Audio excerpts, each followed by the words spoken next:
say, hey man, nice shot. What a good shot, man. That's why I say, hey man, nice shot. A fucking good shot, man.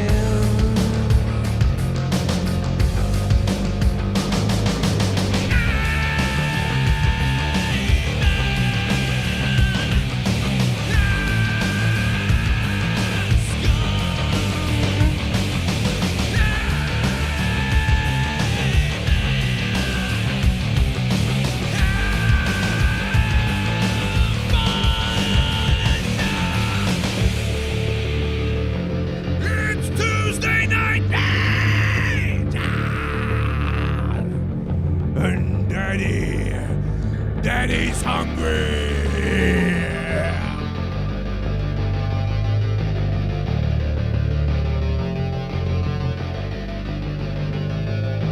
Now that the smoke's gone and the air is all clear,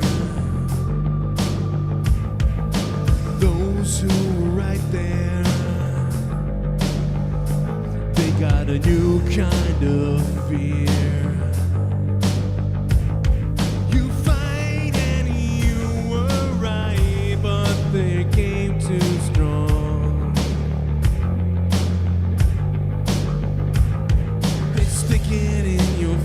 And let you smell what they consider wrong. That's why I say, hey man, nice shot.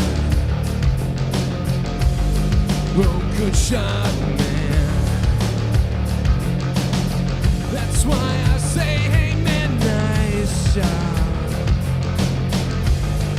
What a good shot, man.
And that's the way you do it. That's the way you introduce Phillip Brooks, wanted in Palestine for crimes we don't even know about. CM Punk back to the WWE. Is it going to happen? And as I said the last couple of weeks, I do not believe it's going to happen at Survivor Series, but who knows?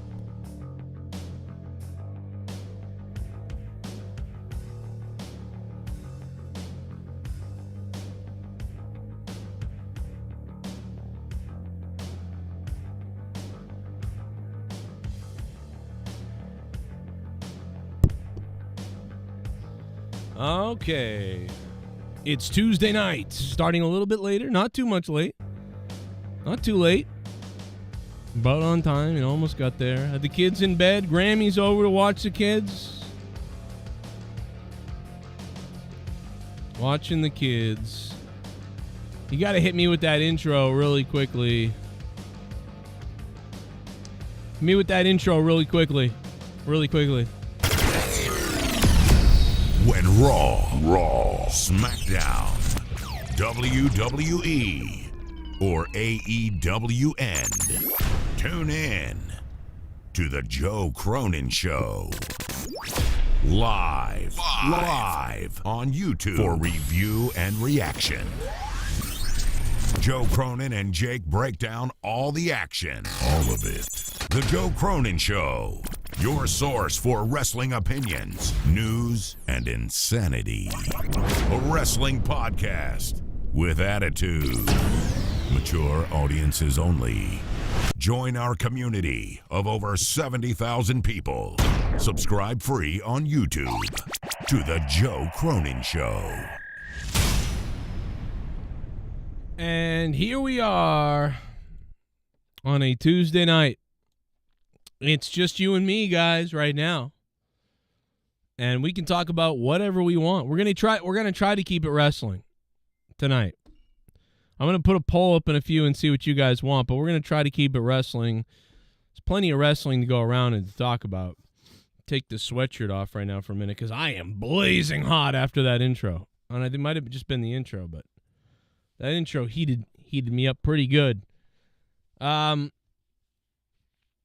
by saying that good to be here on a Tuesday again. Missed a couple of weeks and had some subpar weeks because of the kids being up. And, you know, as life snowballs to hell, you know, not only have I had to take on extra hours at work because I've been making less on YouTube, but also my wife is working a lot. So now she's not here at night sometimes, and so then I can't transition the kids to bed to get on the air at the time I need to get on the air. So basically life is devolving into the worst possible case scenario since 2010 for me. But hey, Grammy's here tonight to take care of that. So I was able to come on the air tonight because of that, and we'll see what happens. But here I am, and this wrestling stuff. There's some funny stuff in the world going on to talk about at some point later. Like I said, I wanted to try to keep it focused for the most part on wrestling, but there's just so many stories. There was like a fight in Congress almost today. There's so many opinions I have on so many things. Looks like you know, Bill Belichick might be leaving the Patriots, which I didn't even agree with that. Just to quickly get the football thing out of the way, because a lot of people are messaging me with like, what do you think about Belichick leaving the Patriots and stuff like that? And I get it that you'd want to ask me that. So what I feel like about it. So my thing is that even though like this is miserable, I kind of like figure, hey, you knew this was going to come eventually, that there was going to be some down years, and when Brady would leave, that would be a problem probably. So I just say let the guy ride it out another. I mean, how long is it until he sets the record for wins and stuff, right? I would want Bill Belichick to set the record for wins in New England. I don't want to see another New England legend leave. You know what I mean? We had to watch Brady somewhere else. I don't want to watch Belichick somewhere else. I don't want to do that. So, like, I don't want Bill Belichick to leave yet. I want them to like, just massively, completely tear up the whole team and figure out a different strategy for next year and come up with a different quarterback because Mac Jones is done. And find a way to keep Belichick around so that he can get the historic wins under the New England team. Why would you want to see him go to another team and get his historic wins on some other team somewhere? And then, like, what? I wanted Brady to retire here. I wanted Belichick to retire here. And like, especially Brady, I wanted to retire here. That really pisses me off still. Like, that's just fucking stupid that he ended up retiring without on Tampa Bay. I mean, like, it's just stupid. Guy won 6 championships here. So stupid. He goes and gets a 7th ring with Tampa. That's cool and good for Tampa and him, but he'll always be a Patriot. It just doesn't make sense why, come back. If anything, they should get Brady back. Get him out of retirement. Hey, Brady, come on out of retirement. 1 year only. Let's go. I mean, why wouldn't you want? Isn't that really what people want? You know how we do all the reboots, right? People just want the thing, the nostalgia thing. Like, fuck all this, like, let's put a female as the male lead now and do something goofy and race swap everybody and all these other things. No, people just want the band to get back together and to do something. People don't want all the Ghostbusters to show up in a cameo in the women's Ghostbuster movie as different characters. They don't want that. They want the old crew to come back for a second. That's why Afterlife was so much better. That's why so many other things. That's why Picard Season 3 is great Star Trek. It's like, this is what we want. And guess what? It's good, too. Just give me that. It won't be better than the original thing, but it won't tear it down either. It will give me that, like it's almost like an extra. Gives you that layer on the cake or whatever. So give me that. Bring Brady back for 1 year to retire a Patriots. He's already lost his wife. He's lost his wife and family. Who gives a shit now, right? Fuck you, Jizwell, you cunt. Without Jizwell, he would have stayed a Patriot. But no, that fucking whore opened up her mouth and was like, and then he wouldn't listen to her anyway. Even the pussy wasn't good enough for him. You know what I mean? For him to leave that situation. He was like, no, I still love football more than pussy. Anyway. What's up, chat? Hey, guys, if you like my show and you want me to be live more often again and to be live even more, then you can help out by donating to the show live when I am live on the air. The donation link is pinned to the top of the stream for Streamlabs. If you need to use Stream Elements, you can use Stream Elements down below for credit card stuff if you want to do it that way. But Streamlabs works too, and PayPal takes credit card and all that other stuff. It's all there. It's pinned to the top of the chat right now. Or you can use a super chat if that works for you better too, because that works sometimes for credit card people better as well. So whatever works best for you guys is great. It all helps the show, and it's very appreciated. And you don't have to do it, but you can hit the like button, and you can do whatever you want to do and whatever you can do. It's all good. That being said, hit the like button, and that's about it. Everybody knows just about everything, and I think. And I want to say that 10 days ago, Jonathan Wood actually donated $40. I thought he did it as a direct payment, but he actually donated it through Stream Elements when I was off the air, I believe. He said, here you go, Joe, some bread to get the belt shipped back to New Jersey, the jizz mopper state. Points to Nerdy and his nipple butt plug. What the fuck? So anyway, I didn't read that on the air. We did get the donation. We did talk about his donation on the show, but I did not know he left a message, and I just happened to see this earlier, and I went, oh my God, he left a fucking message. We didn't even read it on the air. So my bad, Jon Wood, who's also a patron on patreon.com/Joe Cronin Show, where you guys can hear episodes of me and Rojas's podcast only on Patreon, where we had a great discussion the other day. So let's put up the first poll. There's going to be a couple polls tonight, but the first poll tonight, we're going to put it up, and you guys are going to be able to vote on this. CM Punk, back to WWE, back to AEW, Impact, or somewhere else. Not going anywhere. So we have I think just about all the viable options available for you guys to vote on that in the poll section in the chat. So thank you very much. Make sure you guys vote on that. We'll see what the people are saying in just a little bit as my coffee kicks in, because I did have a nap too. That's the other thing. I had a bit of a nap, so I'm not going to be passing out, I don't think, on this show tonight. 100% coming back. But where is he coming back to? Where is he coming back to? My opinion had been that he would not return at Survivor Series, that it would definitely be more of a WrestleMania or, Road to WrestleMania, or come back on a Raw or something like that, but not at Survivor Series. But now there's more kind of possibility that it could be Survivor Series for some people. And I don't know if I'm on board with that, but it's just more people are floating it around now. and buzzing around about that possibility than before. I didn't think we would see that, but now we are seeing that. So we'll see how that goes. There's a lot of wrestling news. There's a lot of news everywhere. Val Venis attacked The Rock earlier on Twitter, in case you guys missed that. First of all, I follow Val Venis now, and he follows me, which I think some of that is because of some of my political takes recently. I've had some political takes recently that are pretty strong. If you know me, I'm very strong, opinionated on many things. But I don't know if it's a good thing that Val Venis agrees with me on a lot of things because Val Venis is out of his fucking mind on Twitter, which I kind of like in a way. So maybe I'm the bad guy and I haven't even realized it. But Val Venis tweeting and he's trying to get everybody to tweet The Rock.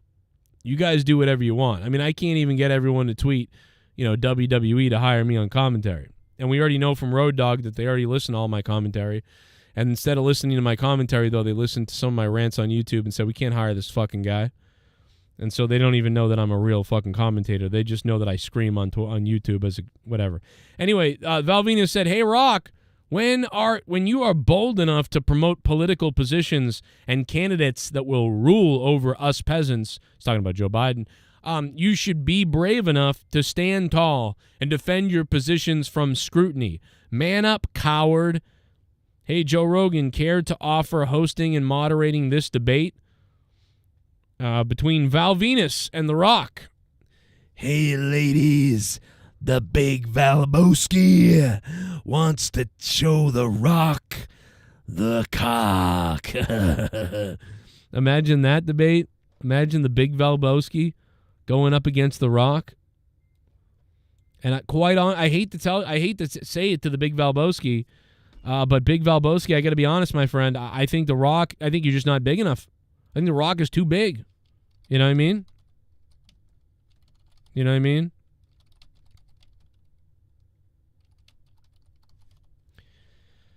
Venus rhymes with penis, that's right.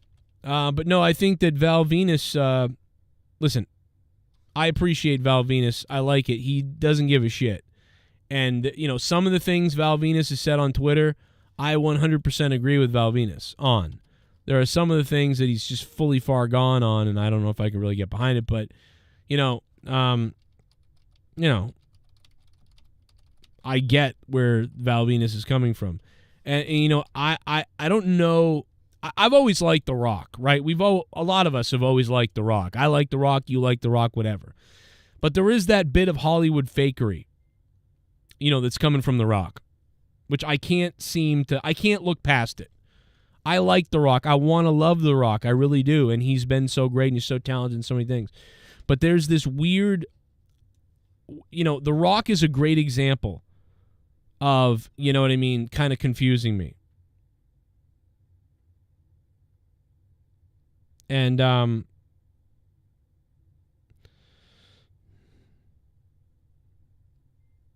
The Rock is really confusing me because he's one of those guys where it's like you want to root for him, and he seems like he's doing good, and he does good things.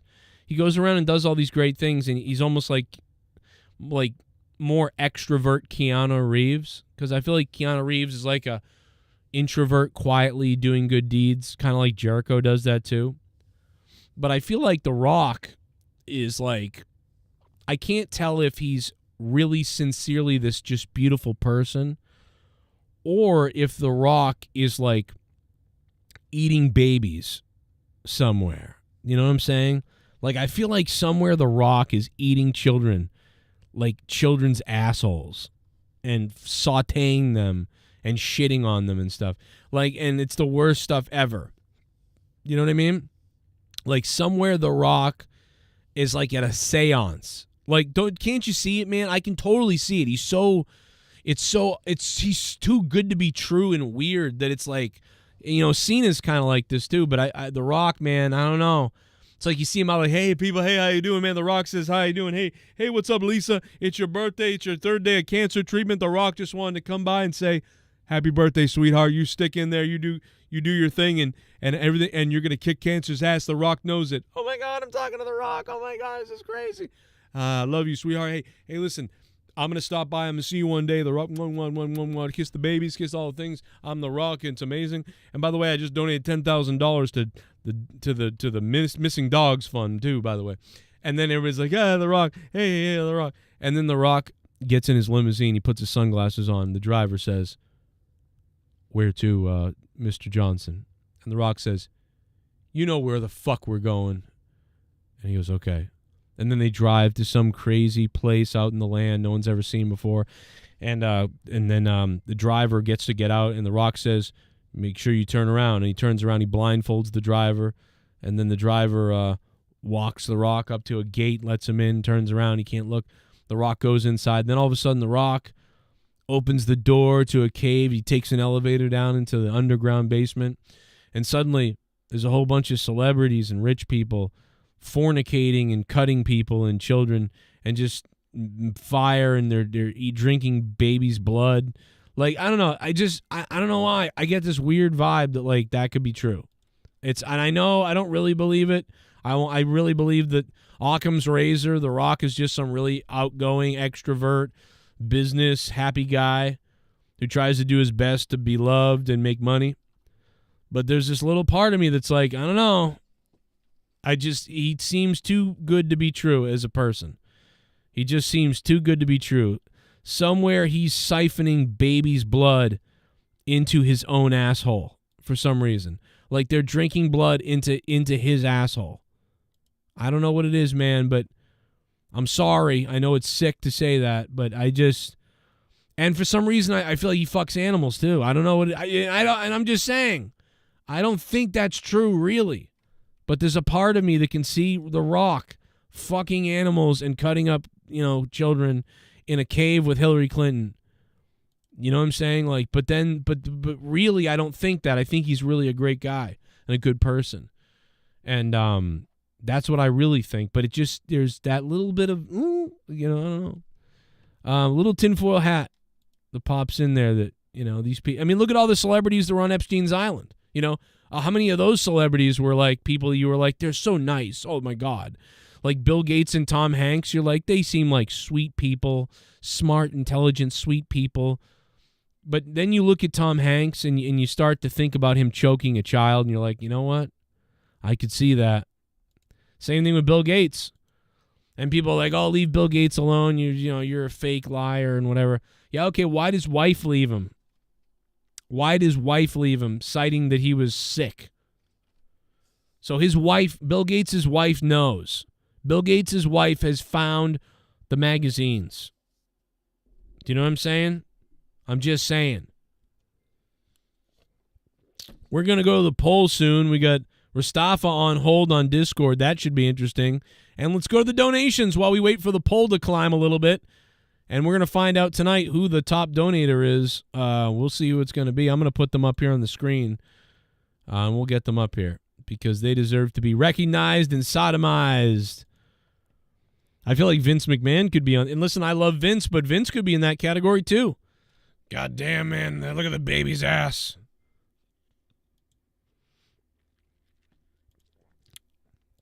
I can see Shit it. bum. Wish Bossman was alive to feed Al Snowpunk's doggy. Oh. I don't know why that didn't play there's no picture on that donation. I don't know what that was. Mr. Pico Boulevard. Wish Bossman was alive to feed Al Snow's punk doggy. Jesus Christ. That's crazy. That's crazy. You donated 50 bucks. I'm gonna take my dick out because you donated 50 bucks. You donated 50 bucks, motherfucker, boy. I'm a rich motherfucker. Per NFL Network, senior NFL writer and analyst Michael Lombardi is confirming that Belichick and Patriots are officially parting ways following the 2023 season. Lombardi is confirming his next team and location is already set but not public yet. Oh, boy. Fuck my life. I mean, there's no doubt about it that Belichick has shit the bed at this point. But, man, I don't want that to happen. I want Belichick to win all the records with the Patriots. I want Belichick to win the records with the Patriots, have a winning season again, and then at some point have a heart attack on the Patriots plane and die a Patriots head coach. That's what Bill Belichick should do. So that pisses me off right there. D. Welsh, thank you for the $50. That is the top dono. We're going to hit you up on the top. D. Welsh! That guy really gets me going down below. Well, I sound like Batman. Let me tell you something. I'll eat your shit. I want to tell you something. Tommy, I'll fuck your face. Tommy, I'm at your fucking door. Oh, yes. Batman, come tell me. Batman, tell me you want to go inside me. Because here's the thing. I've always wanted Batman in my bunghole. I want to jam my Batcock in you. Oh, yeah. All right. Anyway, let's go. Thanks to D. Welsh's $50 donation, but let's go to the poll and let's see what you guys are saying. There it is.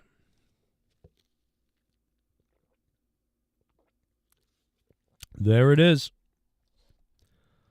52% say CM Punk is going back to the WWE. He's back, and he's Black Adam. 27% say not going anywhere. Which, he's doing commentary for UFC fights and stuff like that still, so that would count as not going anywhere, right? Because that's,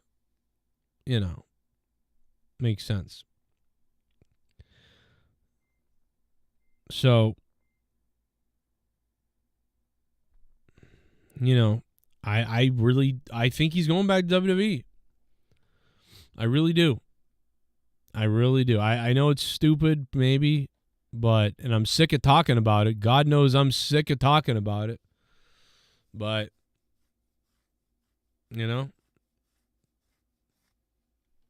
I just don't know if I buy that. I just can't believe. I feel like it's weird because CM Punk at one point for a while seemingly wanted to stick it to WWE. It felt like that, at least. It felt like CM Punk really wanted to stick it to WWE. And now it feels like he wants to stick it to AEW.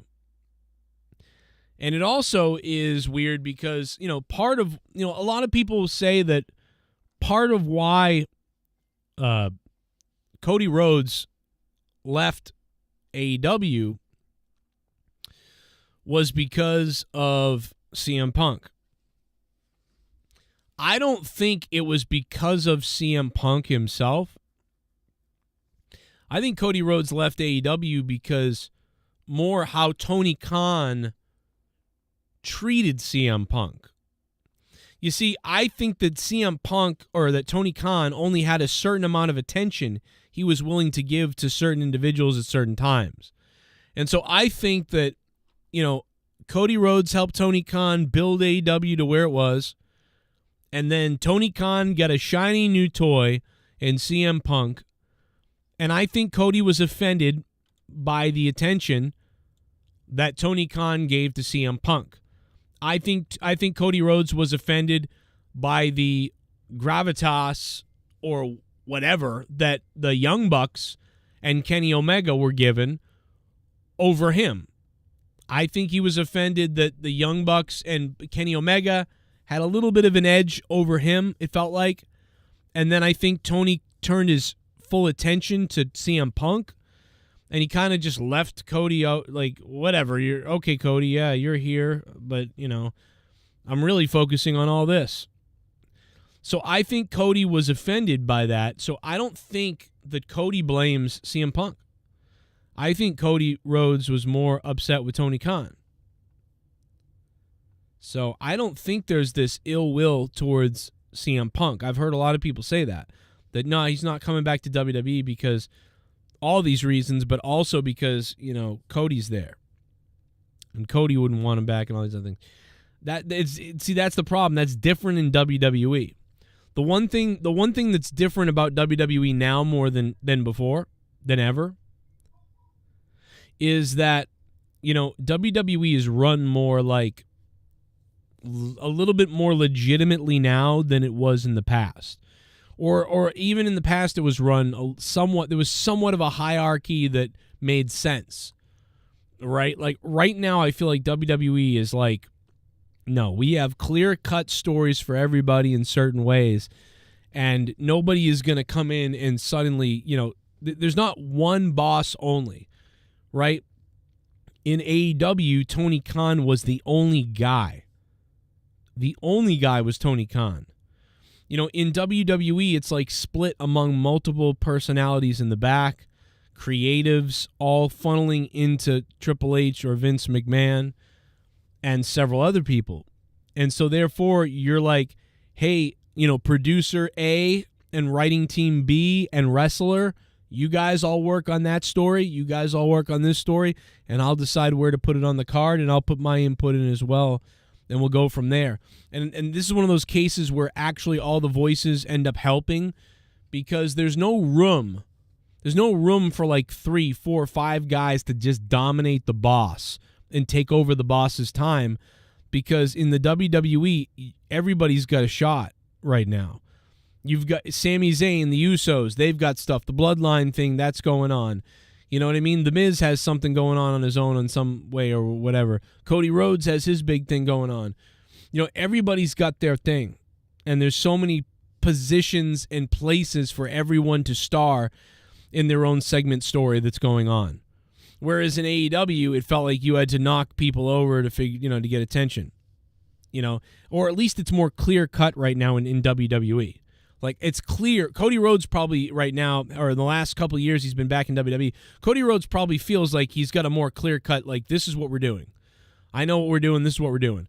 Whereas towards the end in AEW, Cody Rhodes felt like, I don't know what the fuck we're doing, and we're all over the place, and I've got to compete with the Young Bucks and everybody else's VP thing. And also now they brought in CM Punk, and that's all they've lost their mind on focusing on him only. Well, when CM Punk comes to WWE, he's just a piece of the big wheel. When CM Punk comes to WWE, he's just a piece of the big wheel. Might be an important piece, but he's a piece of the big wheel. When CM Punk goes to AEW, he becomes a vital asset that must be focused on. And therefore, lots of attention went into that.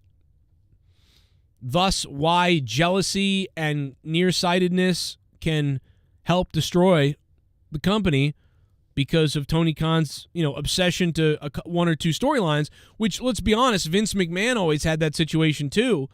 But the difference is Vince McMahon knew how to break up. I'm Vince McMahon, and all I care about is Roman Reigns and this guy. You know what I mean? Like Roman Reigns, like towards the end, Vince McMahon was doing a lot of I just care about the Roman Reigns thing, and I care about this other guy I really like, and he would focus on those, and then everything else, he had everyone else handle, and they would bring him the story, and they would say, Vince, this is what we got this guy doing, this is what we got this guy doing, that guy doing, this guy doing, that guy doing, and Vince McMahon would, about 80% of it usually, would just say, okay, whatever, or change this, do that instead, and you're good. And it was really quickly done. So Vince was able to focus on one or two people, but the other people weren't left behind because they were in the system, in the churning creative system that was WWE. And so people still got that sort of importance. Whereas in AEW, it's Tony Khan has ideas for a lot of things, but also the wrestlers pretty much come up with their own thing. But if those things don't work for Tony Khan and what he's doing on his show, then Tony Khan just says no to it, or you can't do that, or yeah, we can't do that here, or whatever. And that tends to put people off, because a wrestler says, I got a great idea, this is what I'm going to do, this is what I'm going to say. And then Tony Khan says, that's great, but we're actually not doing that segment anymore, so we'll save that, we'll figure it out. And the wrestler gets upset. Or Tony Khan says, what I want you to do is have this great match with Ibushi Kushi, and you guys are going to have this great match. And I think it would be cool if it was like very personal and about you guys on the road together, early days, but now you've separated and now you got this vendetta. And then the wrestlers are like, okay, so we can come up with all the dialogue and whatever we want to say about that and whatever. Oh, yeah, you guys are good. Yeah, do whatever you want. And that's what Tony Khan does a lot. You guys just riff it, do whatever you want. But I think this is what we want to do. We want to put you in a program, but it's up to you guys to create the dialogue and whatever you want to do. So, like, there's all this freelancing going on, which is fine, but then there's these people that feel left out because of it too. And I think Tony Khan is trying to balance, what Tony Khan needs to remember to do is he needs to, like, be able to cut people off. Because he's so nice. He's like, oh yeah, Bunny, you'll have something to do. The Bunny, you'll have something to do at some point. I don't know, coming down the road. I don't know, maybe soon. Sure, I don't know. Anyway, you're fired.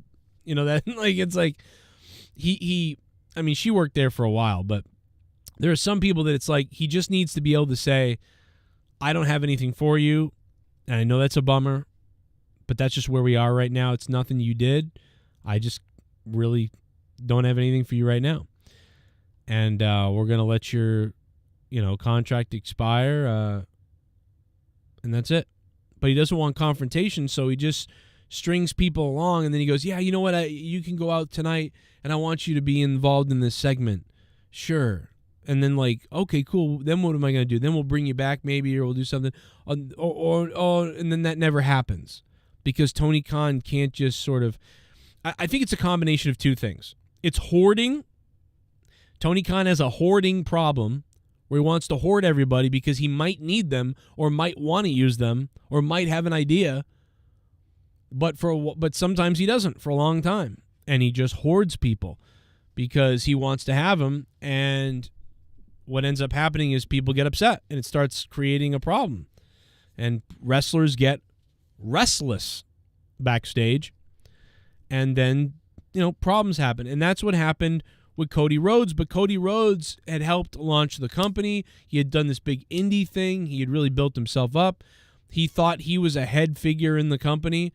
And when he was getting ignored and his stories that he wanted to tell were kind of getting brushed aside quite a bit, and then they were just molesting CM Punk, and he saw what the Young Bucks and Kenny Omega were doing.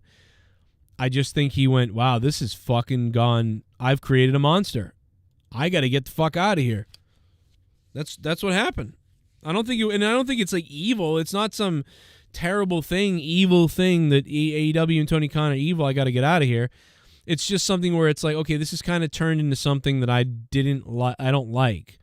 And it's kind of turned into something I don't like, but for Cody Rhodes, what he's done is he's built himself up enough to the point where he can now be respected in the WWE because he's made it so much. He's just made it that now he has this presence that can't be denied. And when the WWE meets with Cody Rhodes and says, we want to bring you in, the American Nightmare, I love it. You're the guy. You're the son of the American Dream. You're the American Nightmare. You're going to be like Hulk Hogan. You're going to be like this over face, this huge face. Everyone's going to love you, and you're going to be the guy. I mean, that's what happened. It's a no-brainer. So, Drew McIntyre did it. When he left WWE and he was Drew Galloway, he built himself up. Maybe not to the level of Cody Rhodes and what's happened there, but Drew McIntyre, built himself up to be a serious, serious player and wrestler. And when they brought him back, he earned that spot. And so I think that there's a lot of guys that can do that and that will do that. And even CM Punk. CM Punk buried WWE forever. CM Punk left wrestling because of WWE. And I think after getting a glimpse of AEW, I don't know. Is it that CM Punk has gotten a glimpse of AEW and now he's out for revenge? We know that CM Punk will flip-flop in an instant on friends and foes. We know it. Best friends with Colt Cabana, flipping on each other. best friends with somebody else, he'll flip on him. All of a sudden, he'll be friends with somebody.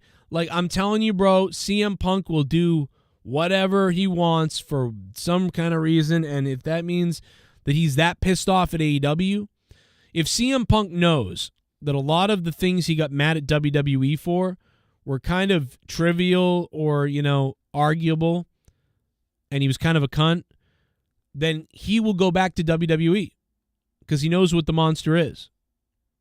He's willing to work with the monster because he knows what it is.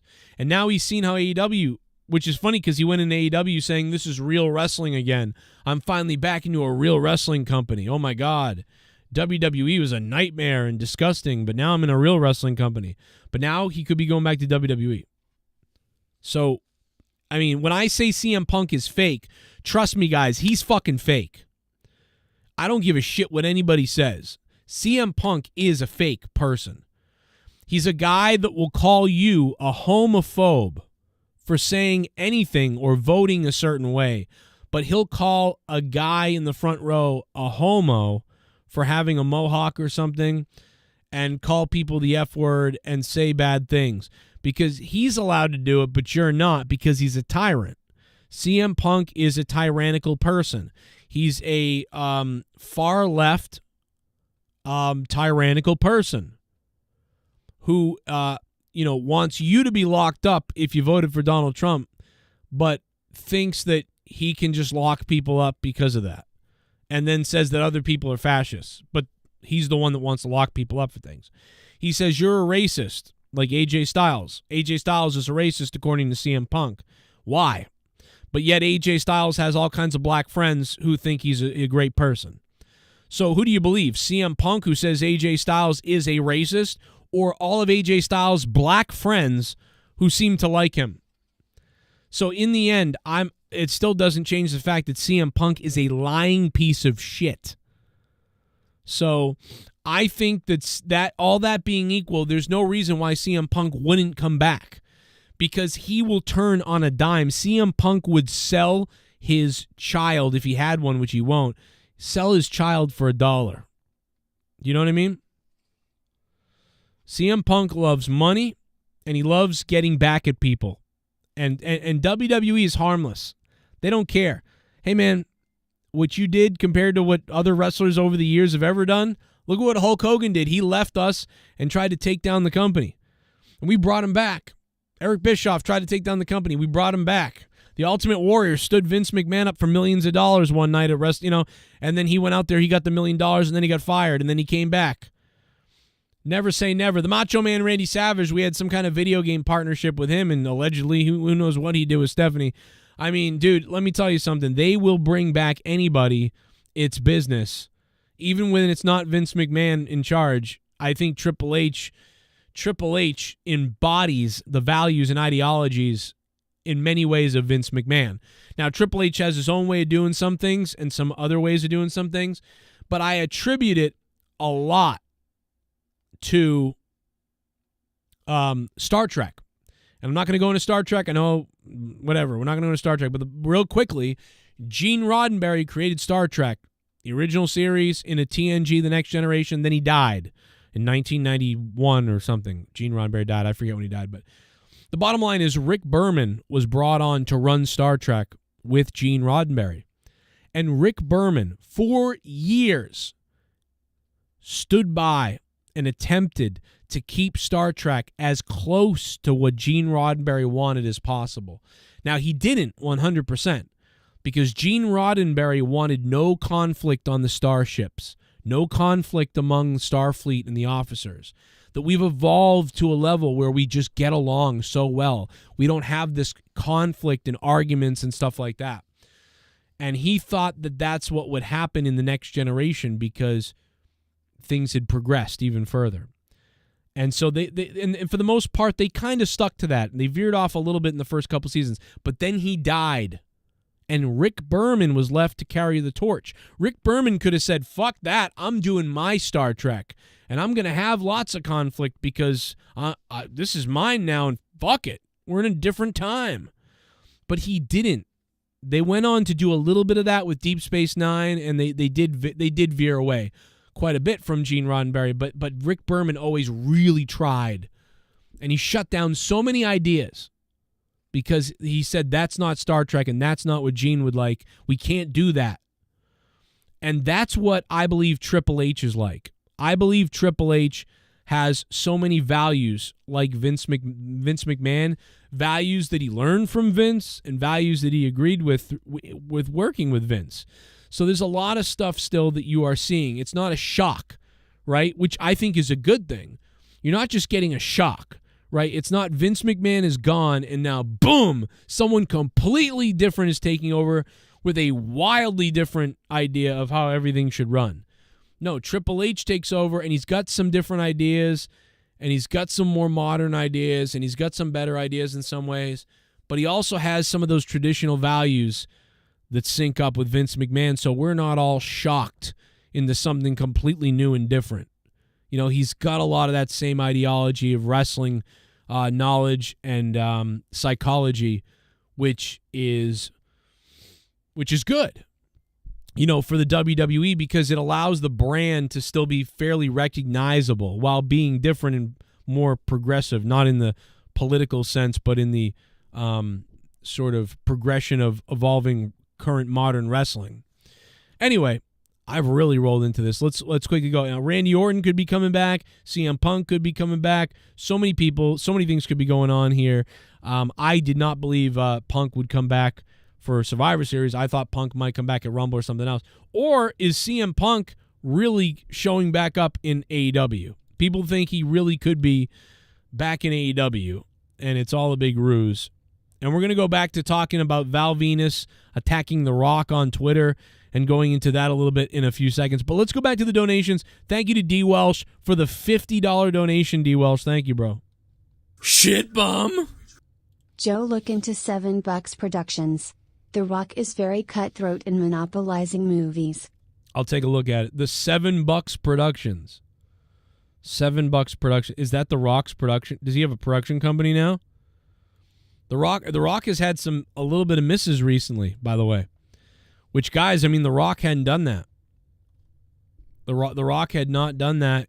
The Rock had been on a perfect streak as far as I'm concerned. You know, he started out winning for the most part in movies and other things, and he went up. But recently, last couple of years, man, since buying the XFL, which is a curse, he bought the XFL curse, man. The Rock bought the XFL, and since then, he's had a couple of duds. You know, the Black Adam thing, the XFL, the Oprah Winfrey thing in Maui, and just there's a couple other things. It's my birthday. Very weird. The Goon, so thank you, Goon. The Dork Knight.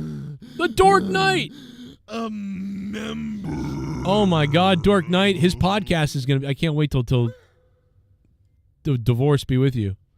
The Dork Knight becoming a member for the 7 months in a row. He said, "The Rock is a goddamn national treasure." That's what the Dork Knight says. I mean, like I said, I think you're right. I do think he could eat babies. There's a possibility The Rock eats babies and kids. Shit bum. But I think he is national treasure. You either die a hero or you live long enough to see yourself become the villain equals CM Punk. Yeah, basically. Well, he's lived long enough to see himself become the villain like 7 times now, in my opinion. In the end, CM Punk becomes the villain everywhere. You know, WWE, he's going to flip out and leave. AEW, he's going to flip out and leave. Man, I've never seen a locker room like this locker room. Wow, I just can't wait to work here. I've never seen a locker room like this locker room. Oh, yeah? The one where we attack your dog and everybody gets in a fight in the back, and then we go to court over it and people get fired? That locker room, CM Punk? It's just funny, bro. In the end, the only true thing that CM Punk ever said in AEW was that Mindy's Bakery or whatever was fucking awesome. That's about it. Mindy's Bakery or whatever that place was, that was, in the end, there was no lie there. Pretty much.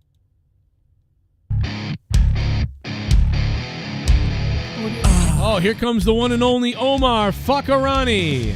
$9 for a fuck. Someone donated 9.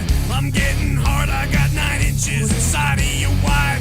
$9. I'm shooting my semen to the ceiling. I'm coming and my balls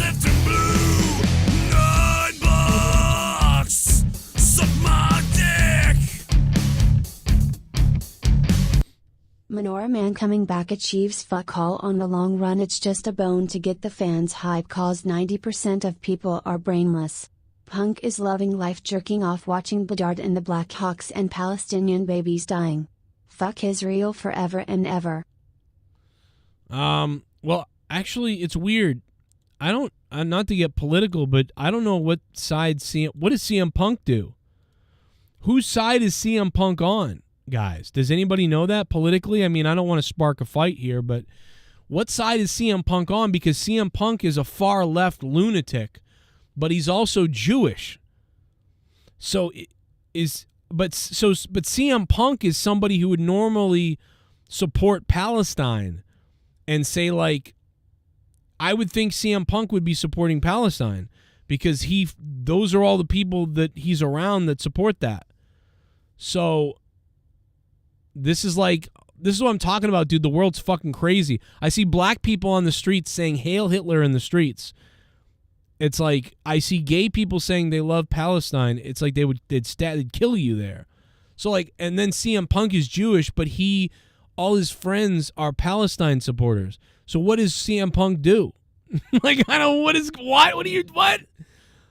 he do? So I have no idea.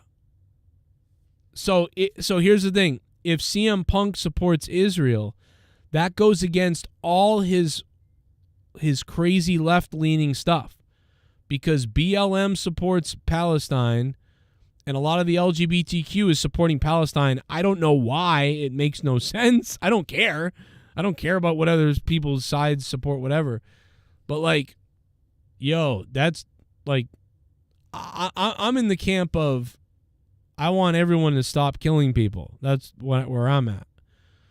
You know what I mean? What Hamas did is disgusting and horrible, but I also think Israel, like, might have let it happen because, like, they couldn't stop that. Doesn't make any sense. And then I also don't agree with butchering all the civilians.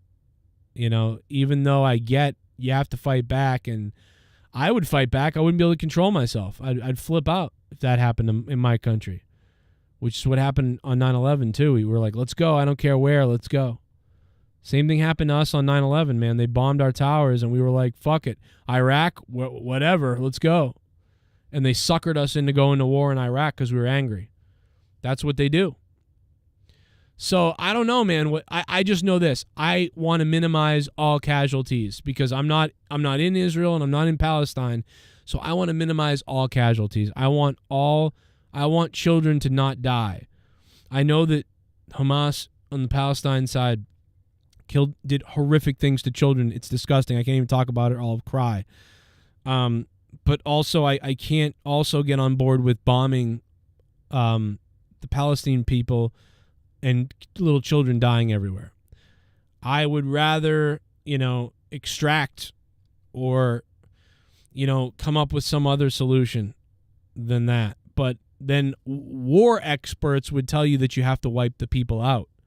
Like a war expert would say, no, you've got to just go in and get rid of it or they'll never end. It'll never end. And I just can't get in. I can't even make those decisions in my brain. All I know is I don't want to see dead kids and hurt children and hurt families. I don't care on either side at this point. Horrific stuff has now been done on both sides, and everybody needs to stop hurting each other. And that's nice to say. You know what I mean? But when you're being attacked by people that want to chop you up, you kind of want to retaliate. So I get it. But like now I'm like, yo, let's not kill any more kids on either side. How about that? And I don't know. I would have to have. I'm not going to go into the solution because I'm not going to go into the politics of it. But just the bottom line is, I won't take a full-on side at this point. And the weird thing about the country is it's divided, right? There's like the 25% of the left-wing people are divided. They're actually against one of them, and 25% of the right-wing people are actually against one of them. So it's weird because for the first time in forever, right now in this country, 25% of the left and 25% of the right both agree with each other. And then the rest of them all agree with each other. but they should be opposite. So it's weird that factions of each side are agreeing with each other against the other version of their side. It's very strange, but that's what's going on. So I wonder where CM Punk sits with that. I don't know. So you say that about CM Punk, but I don't know. But he's got to be, I guess. He's got to be with Israel, I guess.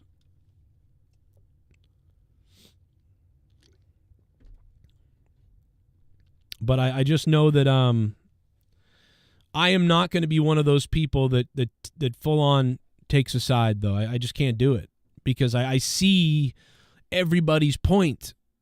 I see everybody's point, and I want my personality is to play a peacekeeper. So I'm just not capable of grabbing one of the flags and saying yes, like they must not be oppressed, or grabbing a flag and saying we're tired of being killed by you and attacks, and I can't take one side or the other. Because I can see both sides. I can see it, and I lean towards one a little more. Right, I sort of like see one side more, but then like, I think they fell into a trap of attacking back in a massive way, which is painting Israel as more of the heel now because they're doing such damage in response, that I think this is what they wanted. I think this is what the Hamas people in Iran and all those people, I think they wanted this. I think they wanted to make Israel look like bad guys as much as they could, and Israel has taken the bait fully. They're like, yo, we'll annihilate everybody. And they look like monsters to a lot of people. So like they've really, even though they're responding to her heinous acts on their people. So it's very weird what's going on. But beyond that, I'm not going to get into it because I don't want to make anybody upset. And like I said, I kind of see it from both sides, and I would rather play peacekeeper. I would rather go in and play peacekeeper. Now, a general is going to tell you that's not how you do it. You got to go in and wipe out one side or it will never end. But it never has ended over there for like thousands and thousands and thousands of years. So, but right now, I just want kids to stop dying. That's all I can say about it is I want no more torture. I don't want crimes against humanity. And I don't want children dying and suffering. That fucking irritates the shit out of me. And it really pisses me off. I don't care if it's a Palestinian kid or an Israeli kid. They're all children. And nobody should be suffering in the streets as a child and crying and watching their family explode or something. None of that shit should be happening from either side. And it's fucking enraging that people are like that. And anybody that did that to a kid should be blown up themselves. So, and that's anybody. So I'll tell you what, and listen, bro, if somebody did something to my country and then I retaliated and their children were blowing up, like I would want to die. I wouldn't want to live. I don't care what happened to me. You know what I mean? The kids will always be innocent. So it just makes me fucking mad. Anyway, whatever. But yeah. We really got off on a rant there. So yeah, I guess maybe that's CM Punk's side. But beyond that, I'm not going to go into it. I guess we'll go back to wrestling. We got some other donations here. This didn't play. Let's see. Casey is Raw, thank you. The Dork Knight, thank you. The Goon, thank you. Omar Fakarani, D. Welsh with the $50, and Pacharo. Pacharo said, how were the Bills not aware of the 12th man on the field? Dude, Bills are eliminated from the playoffs. Just look at their next games, and the Bills fans who could only trash teams, and look what happened to them last night. We scored 70 points on this team. Bro, what were the Bills doing? The Bills literally, oh my God, they gave away the game. They gave away the game. Not the Bills. Denver. Denver gave away the game. Denver gave away the game because the fucking kicker, they had time. If I was the coach, I would have said, everybody hustle out there to get out there. But you, and I'm talking to the kicker, I would have said to the kicker, as soon as the play's over, walk out there like normal and kick the ball. Don't rush it. They'll rush. You don't have to rush. And don't rush the snap. Okay, don't rush the snap because you had time. I think they missed the kick on at one point or something. I forget what it was. It was like he missed the kick. Yeah, so he ran out there.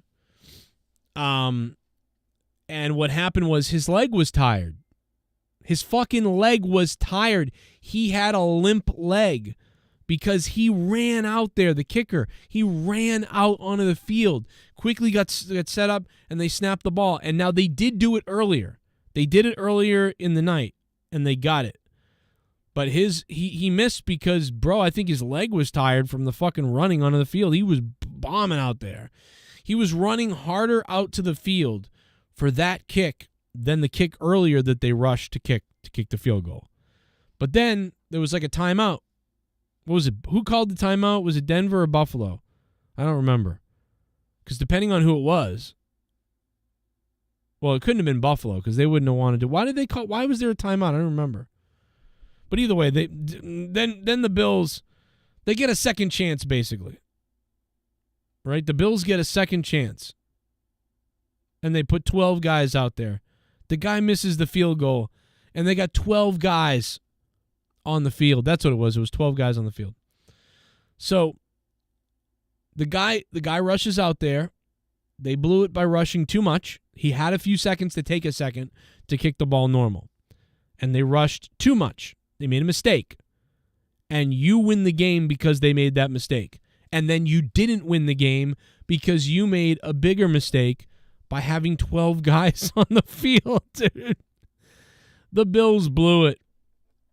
And I blew it because I bet $10 on the game.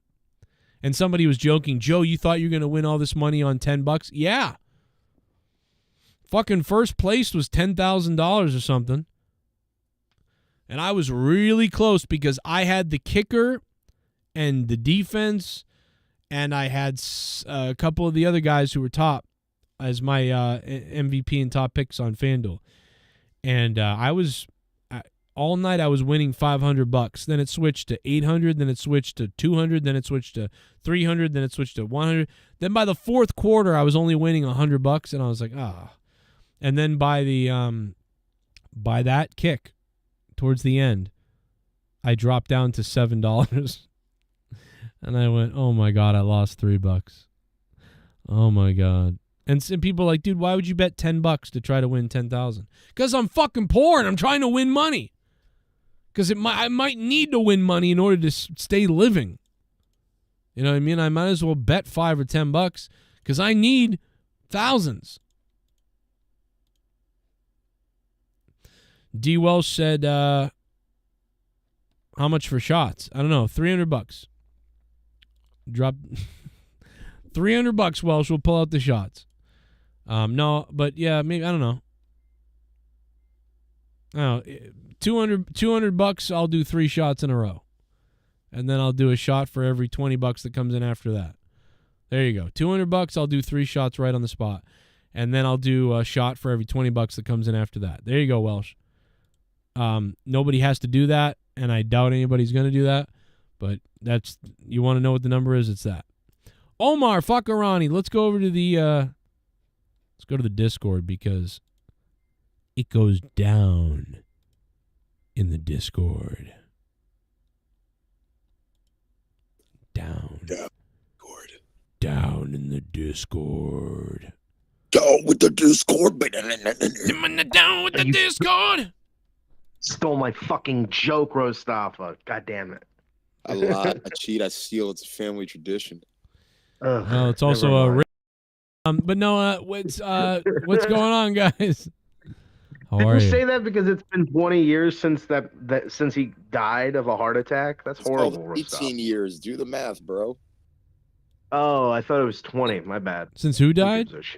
Eddie. Eddie Guerrero. Yeah. Dude, how old was Eddie again? He was young. It was weird. 38. Yeah, younger than me. Dude, he's the same age as, I think, Jay Briscoe and a couple other people, actually. Benoit, I think. Yeah, but anyways. Yeah. Bad day at the office. If I remember back in the day, he hadn't done drugs, but it was from the drug use that they thought, right? Yeah, he had an enlarged heart. Right. Yeah. So it was just from all the steroids then. Yeah, but a lot of people said that was Eddie's best aspect about his character was he had a big heart, and then it ended up backfiring. Well, it's kind of like what everybody said about Chris Benoit. You know, he had a big brain. Oh, God. I think it's even with a lot of people said, and he was a great father. Yeah, Chris Benoit was a great dad, and well, except for that one thing at the end. But other than that, by the way, it was not long after Father's Day. He did the deed. So it was like what, late June that he did it. Yeah, he said Happy Father's Day actually as he did it. He was like Happy fucking Father's Day. Just like when Chris Jericho goes and says like, if I'm gonna leave anyone of my kids when I travel, it's Chris Benoit, you know. Yeah. Bad judgment, You know, he was such a great father. He was such a great father that he only wished that his other son was there with him. You know. Yeah. This isn't really who he was. He wasn't really like this. But he was that's why I wonder after he killed him, why didn't he take a flight to Edmonton and just finish the whole family? He was too because he was retarded. Yeah. You know, I mean, that's. I'm gonna kill my wife and my fucking kid. Down with the Indians I'm gonna kill my wife and my fucking kid. I'm gonna kill my wife and my fucking kid. I'm gonna kill my wife and my fucking kid. I'm gonna kill my wife and my fucking kid. Down with the fist I'm gonna kill my wife and my fucking kid. I'm gonna kill my wife and my fucking kid.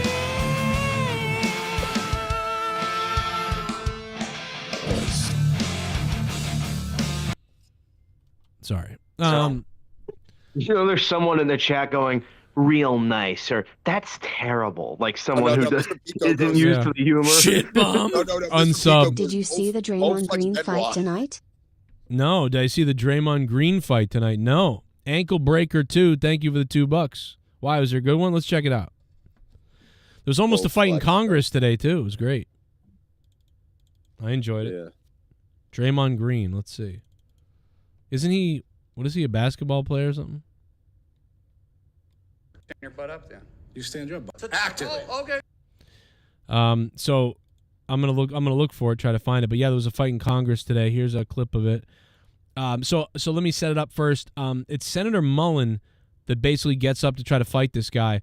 But the backstory is this guy was they were doing a hearing, and this particular man that was doing the hearing, he was a bald dude. He had said that he would beat up Mullen on Twitter. He said, I'd fuck him up. Like, I'd fuck this guy up in real life or something like that. So now I assumed the guy is from like the Teamster people or the whatever. So obviously the bald guy is a left-wing guy, and Chris Mullen or whatever, Senator Mullen is more of a right-wing guy, obviously. So the left-wing guy who's bald said he would fuck up Mullen on Twitter. Like, if you ever, like, whatever, he's a pussy, I'll fuck him up. He's pulling a Stone Cold. Yeah. Or a Joe Cronin, you know. And so Mullen was like, yo, I'm right here right now. Let's go. Which is, you know, and then Bernie Sanders is like, well, not going to fight. Well, no, sit down. We're not going to, like, it's very funny. Watch. Sir, I wish you was in the truck with me when I was building my plumbing company. Myself and my wife was running the office because I sure remember working pretty hard and long hours. Pretends like he's self-made. What a clown. Fraud. He's reading what the guy wrote about him. Always has been, always will be. Quit the tough guy act in these Senate hearings. You know where to find me. Any place, anytime, cowboy. Sir, this is a time, this is a place. If you want to run your mouth, we can be two consenting adults. We can finish it here. Okay, that's fine. Perfect. You want to do it now? I'd love to do it right now. Well, stand your butt up then. You stand your butt up. Oh, hold on. Big Oh, guy. oh, stop it. Is that your solution? Hold on. No, sit down. Sit down. Okay. You know, you're a United States Senator. Sit down. Actively. Oh, okay. Sit down, please. All right. Can I respond, Mr. Hold Chairman? it. Hold it. If Hold we on. can't, no, This is I have what the he mic. said. I'm sorry. This is Hold what it. he said. You'll have your time. Okay. Can I respond? Oh, no, you can't. Awesome. No, you can't. America people. Bernie just says, shut up. It's hard for me. I got to be honest. I don't know. I'm not 100% what side to take because I feel like many things are true, right? But what I do know is I don't think like the bald guy who's there to be questioned is there to be questioned. It's not like he showed up there trying to dare the guy to the fight now, but he's there. So I don't really He's like instigating it. Right, I don't really like the bald guy, the guy who said he'd beat the guy up on Twitter, because yeah, he just seems like a cunt. But By the way, he used to be an MMA fighter. No, Really? Mullen did, Yeah. right? Mullen. Yeah, Right? Mullen did. Yeah. Yeah, Mullen, the senator. Yeah. So here's the thing. I kind of like what Mullen did. Was like, yo, let's go right now. I kind of like that. But I also agree with Bernie that, hey, you're a U.S. senator, bro. What are you doing? This is on tape. This is going to be out there for the public to see, and then we don't need this on Fox News or MSNBC as it already is. Or just it doesn't. You shouldn't be acting like this as a senator. So like, this is like an AEW media scrum right now. But I can't. But I also. It's weird, man. I can't decide what I think. I like what Mullen did, and I really like it. It was very crazy and alpha, and I like that he called the guy out on it. I mean, I think he would have been better off if he had said, "Hey, you said all these things about me on Twitter. So, I mean, when would you like to set up a cage match, like at a later time, or like I'm waiting for that?" Yeah, like response. In a joking way. Right, we'll do a Christmas charity event. All the proceeds go to a charity, and I just beat the crap out of it. We'll do a charity. I'm going to put you on the spot right now before we continue with this. I want to put you on the spot right now. I challenge you to a cage match. All the money goes to charity. Do you accept? And I expect to follow up and have the guy, okay, fine, you want to do that? Yes, I do. I'm holding you to it in front of everybody right now. Me and you in a cage for charity. There we go. That being said, I'm going to move on with the questioning as whatever. So I would have done that, which would have been more respectable. Like, we're not going to fight in Congress, right? And so and even though Bernie's a pussy and whatever, I do give Bernie credit for stepping in and but that's the thing though, dude. That's what his job is to entail, to literally say, like, look, this is a place of conversation. You want to go fight, go do it outside. Yeah, which is kind of what he said. Which I don't. And catch me outside. How about that? I was waiting for you to say that. I was setting you up for that. That's pretty much what happened. Fight whatever you want. You can have hit him in the head with the menorah in my trunk. I don't care. Hey, do you think Bernie Sanders wants CM Punk to return because he's a Jew? No, we'll get Sean's view to commentate. How about that? I know Bernie Sanders probably wants to buy another $1 million car. I'll get Bernie Sanders. We'll do it to two. The Jew. We'll go through right on through. Him, Hassan Piker, a bunch of fucking fake, fucking bunch of fake fucking socialists who live in their multi-million-dollar mansions and then wear shirts that say like "kill the rich" or something. yeah. We'll give all the proceeds to Jake DeMarco's. What is it? Not the Gamers for Tots territory. We're gonna give the proceeds to Jake DeMarco's wheelchair so he can roll himself to the refrigerator and get himself a slice of fruit. I kind of wish we could use it. I kind of wish we just did gaming streams for DeMarco instead of the kids. He could use the money now, and so couldn't we all. But here's the thing: Bernie Sanders is against the rich, although he is rich himself. Makes no sense, but that's fine. Ankle breaker, thank you for the donation. I mean, when he was, you remember that whole thing where they memed him outside of the inaugural deal when Biden got sworn into office, and he was wearing that big jacket and that chair, and they just went along with it as a meme. He sold his likeness for that and gave all of his proceeds to, I think, like a food kitchen or something. So he didn't take any of that money for his likeness. That's owned by somebody now, so I could be like copywritten on that. If he wanted to, I mean, again, I'm not sure if he owns the likeness, but he used it basically in order to, make money to help out a soup kitchen. How much money was that? Like $2? See, the thing about Bernie that I do like about Bernie is he's always been himself. He doesn't really but he's too. The thing that I found out about him is too passive. He's too like, oh, I'll step off and I don't want to get in a fight. Most people his age are, I would think. Well, it's his personality. He learned from Bill Burr's. He learned from Bill Burr's inspirational movie that you just give up. Right, just give up if it gets too hot. I'll give him credit. I will give him credit. Whenever he talked about he was in the civil rights movement and he actually was marching and he got his ass arrested, that's documented. So I actually will give him that. No, Bernie. Credit. No, I'll tell you, man. Bernie really is legit. This seemingly nice guy. That's the problem, though, is that he backs off, and you need someone who won't. I know. It's you can't back off. You can't give in to Hillary. May I respond? May I respond? Yes, you can, but can you put some bass in your voice, though? You're terrifying me with that lesbian voice. May I respond? May I respond? No. You dare speak nicely about the liberal. Yeah, turn off the Karen voice, and then you can respond. I was trying to sound like that bald douchebag, but my voice won't get deep enough. No, I know. I'm just kidding. So, yeah, he did say that. May I respond? What do you think, Nerdy? What do you want to say? Well, I gotta say Bernie Sanders is the most alpha out of all of them in that situation. I have to say. Please explain. In order from Yeah, alpha for to beta, beta being the most beta is the bald-headed guy for being a keyboard warrior, Yes. and then come into Congress. And second would be the congressman because he confronted the keyboard warrior, which is alpha. But then when the keyboard warrior stood up or whatever, it didn't come to blows, which is kind of beta. Well, also, And, I want to say there's the beta, the bald-headed guy also contradicted himself. At first, he said, yeah, and he was like about to stand up too. But then, and then he sat down still. But then he said, but it's what he said that's important. Then he sat down and they cut the camera over to Mullen, and Mullen stood up, and you could only see his like crotch, his cock. But in the background, but the bald guy then said, "This is what is this what you do to resolve problems? Fight."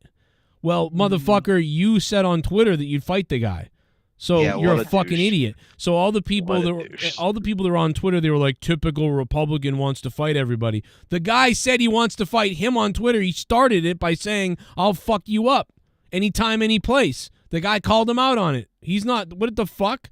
You know what I mean? Like, it's fuck around and find out. And this is another reason. Are you saying that I have to actually take accountability for the things that I say on social media? You fuckwit. And this is another reason. This is another reason why.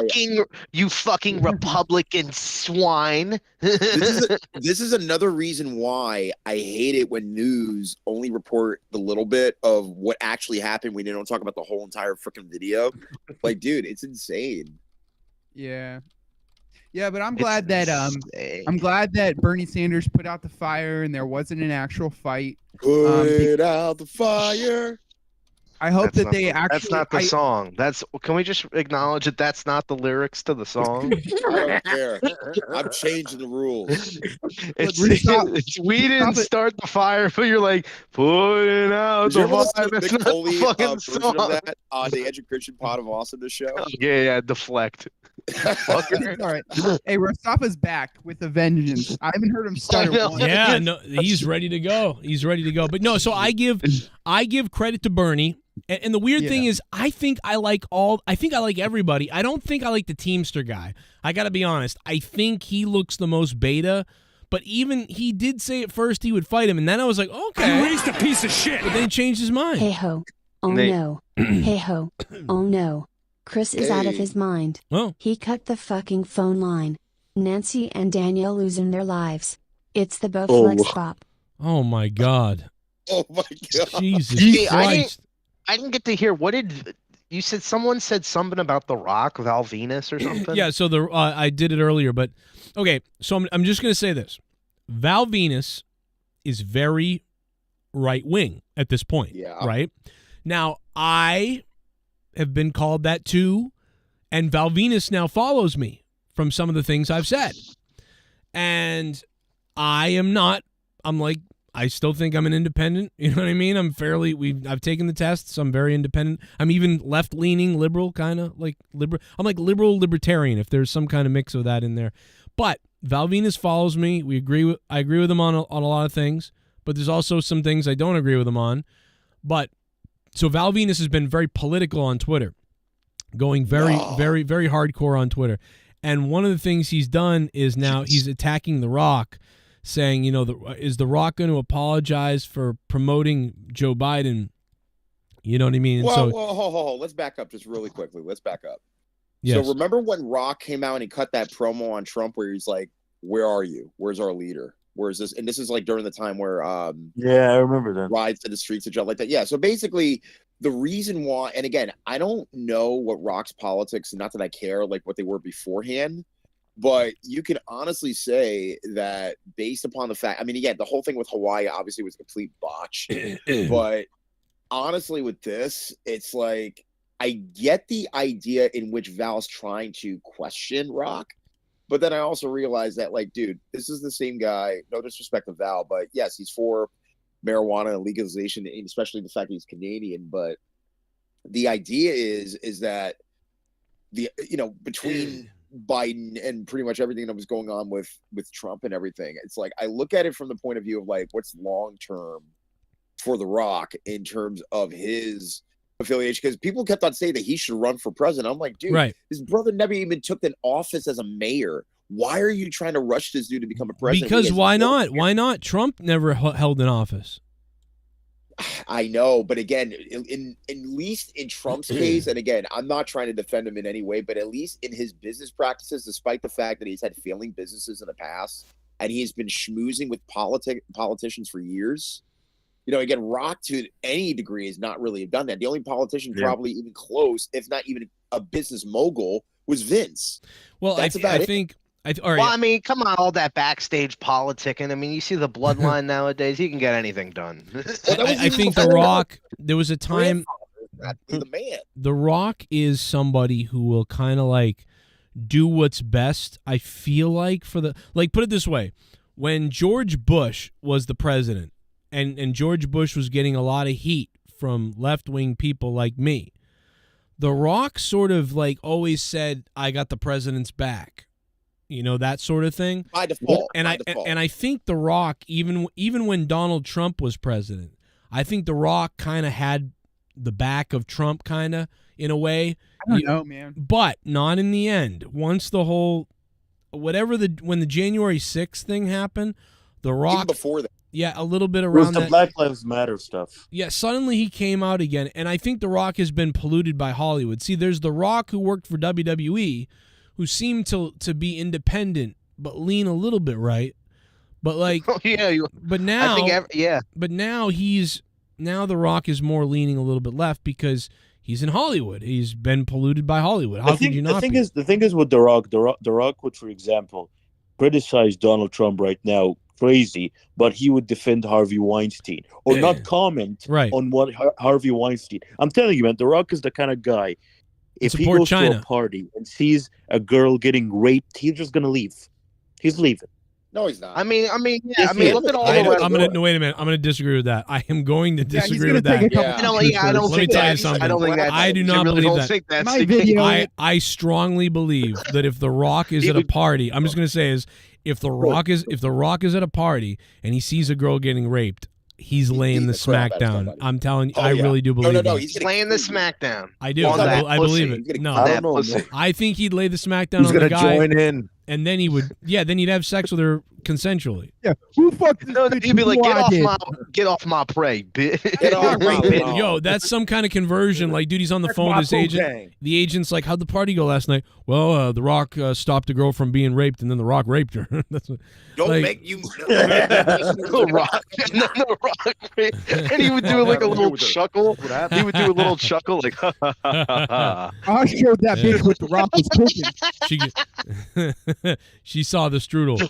I stopped a girl from having unwilling sex, and then I gave her willing sex. It was unbelievable. It's like I call that a 2-point conversion. Achievement unlocked. The Rock laid over on down. Mr. Johnson, you are a legend.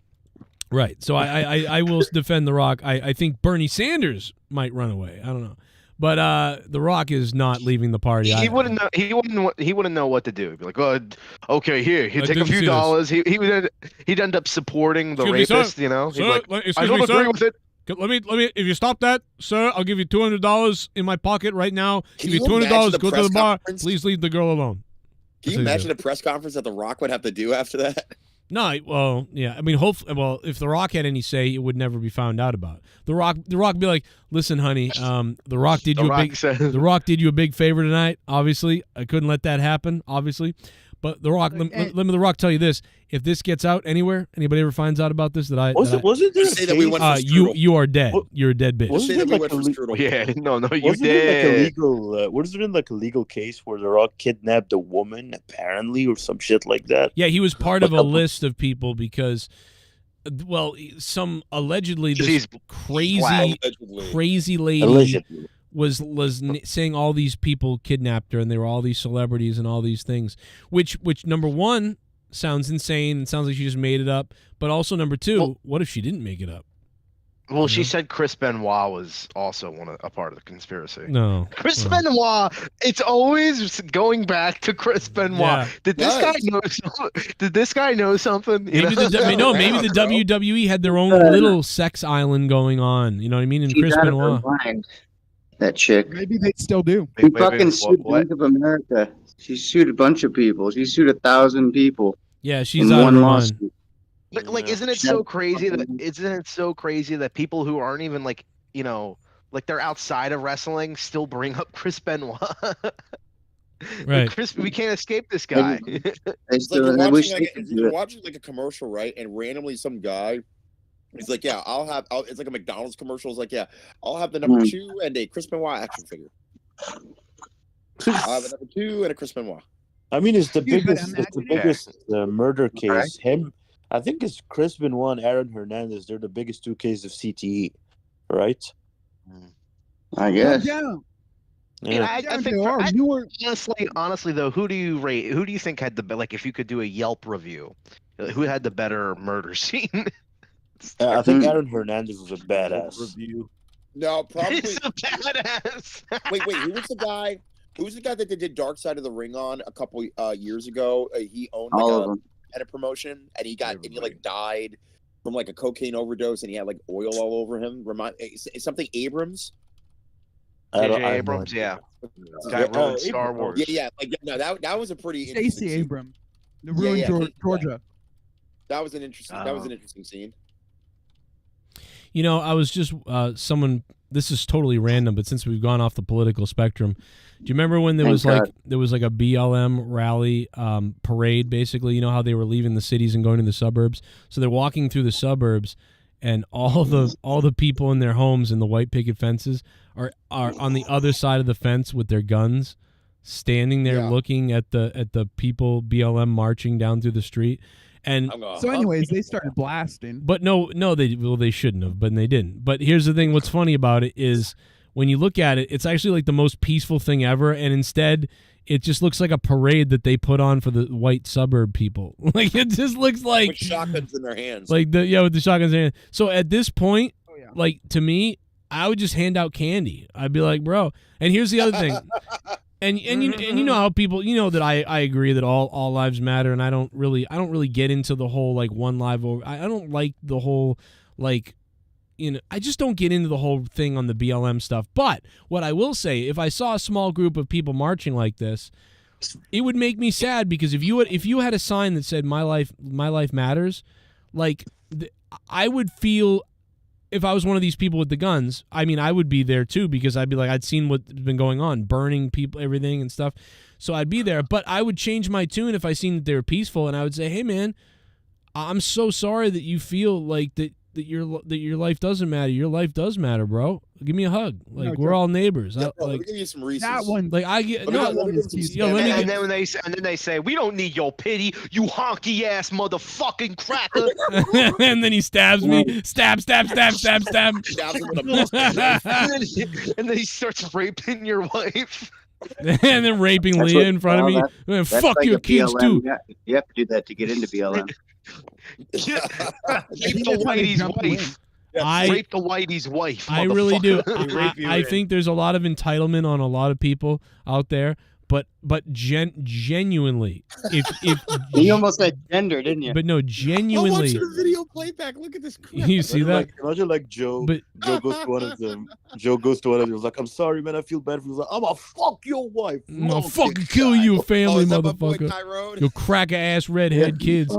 I'll light that redhead devil kids. My boy. I'll fuck your family, and then I'll kill your dog in front of your youngest kid. I'll pull your eyeballs out of your head like you Israelite. That's like Mike Tyson. One was in Philadelphia, that's where he's from, and he goes up to a guy. He's like, "And screw this Kurt Angle looking mother." But no, I would if somebody really felt they were that less important and that they were really left behind like that, I have no problem being like, no, bro, I don't know why you think that. We love you. It's all good. No, bro, we all love you, dog. I know it's lame, but that's the way I feel. Well, speaking of lame SJWs, like Joe is becoming. No, I'm joking. CM Punk, he's making his return. Allegedly, maybe. So what do you guys think? We see the poll in the chat, but what do you guys start with think? me? Please start with Yeah, me. start with Mustafa. You're the first one in here. Go ahead. Mustafa's made his return. Let's hear what he has to say. First of all, the only reason why we're even talking about this subject, and we all know this, is that after him leaving AEW, there's only one other place to go. But again, technically, no. There was other places he could have gone. And whether they made business sense or not, that's not for us to really talk about, really. But I look at it this way. If Punk goes back to AEW, it was a stupid way of trying to get ratings because it didn't get any ratings because ratings were already plummeting. So that wouldn't necessarily make any business sense. They're not that smart to do something like that anymore. Tony is not that smart to do that. No, secondly, he could have gone to NJPW mainly because he said in his speech, which I actually kind of agreed with when he got into the Cauliflower Flower Club or Cauliflower Flower Club Hall of Fame. What the fuck was That's all I literally. Oh, dude, I love those understood that. Alley Club. This is the best glitch I've ever heard. And Cauliflower. He said that he wanted to go to Japan when he was like a nobody, like in an independent scene, and basically be famous in Japan, but nobody knowing who he was in the States. I get it, but you still would have been famous anyway because it's called the internet, so people would have recognized you. What are we talking about again? Him going to WWE, CM Punk.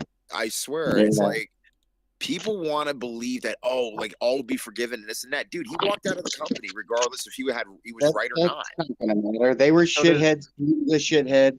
They'll get over it. But no, both of them were, because the thing was Punk left because he was hurt, and he they were shitheads to him. He was a shithead back. Yeah, and everybody said this. Everybody said the same stuff about Cody, like, "Oh, WWE won Cody." Remember the throne thing? Cody left because of creative decisions and licensing, so he wanted to do it out on his own, and then he did. But he literally helped. He pretty much helped make their biggest competition they've ever had since WCW. Which is another reason why.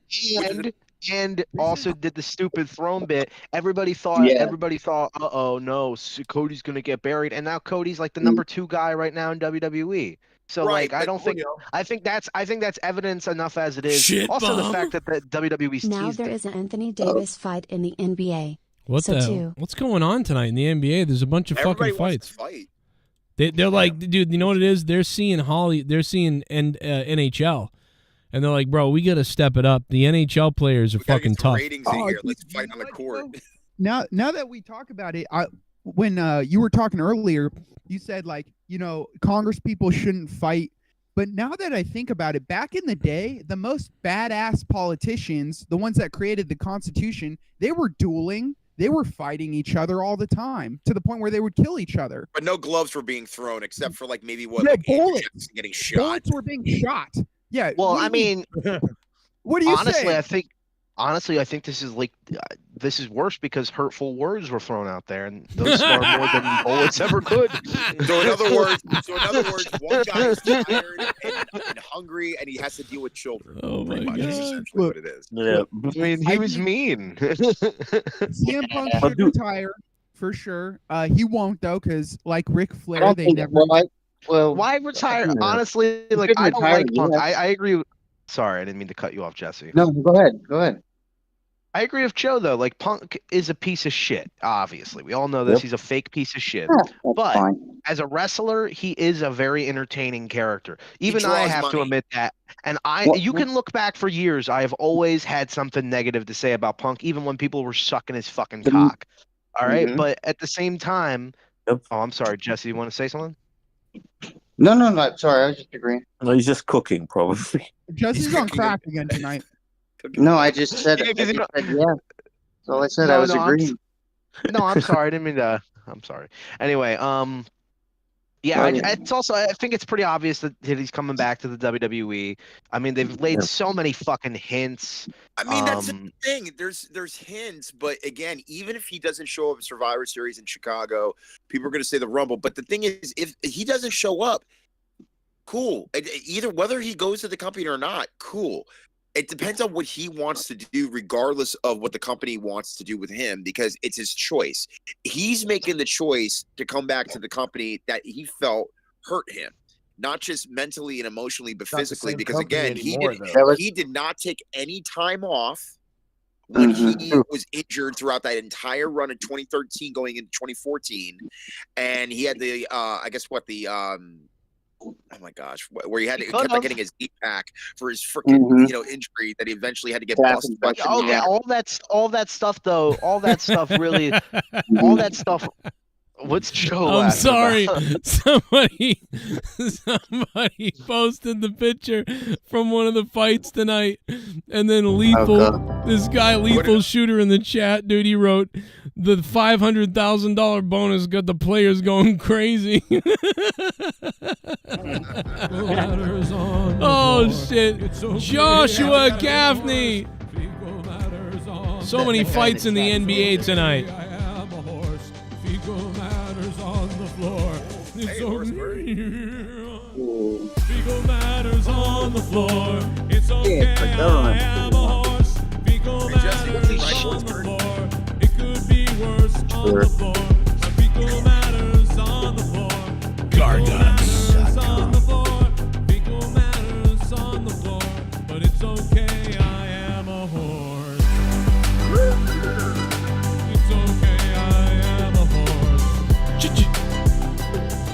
My fecal matters on the floor.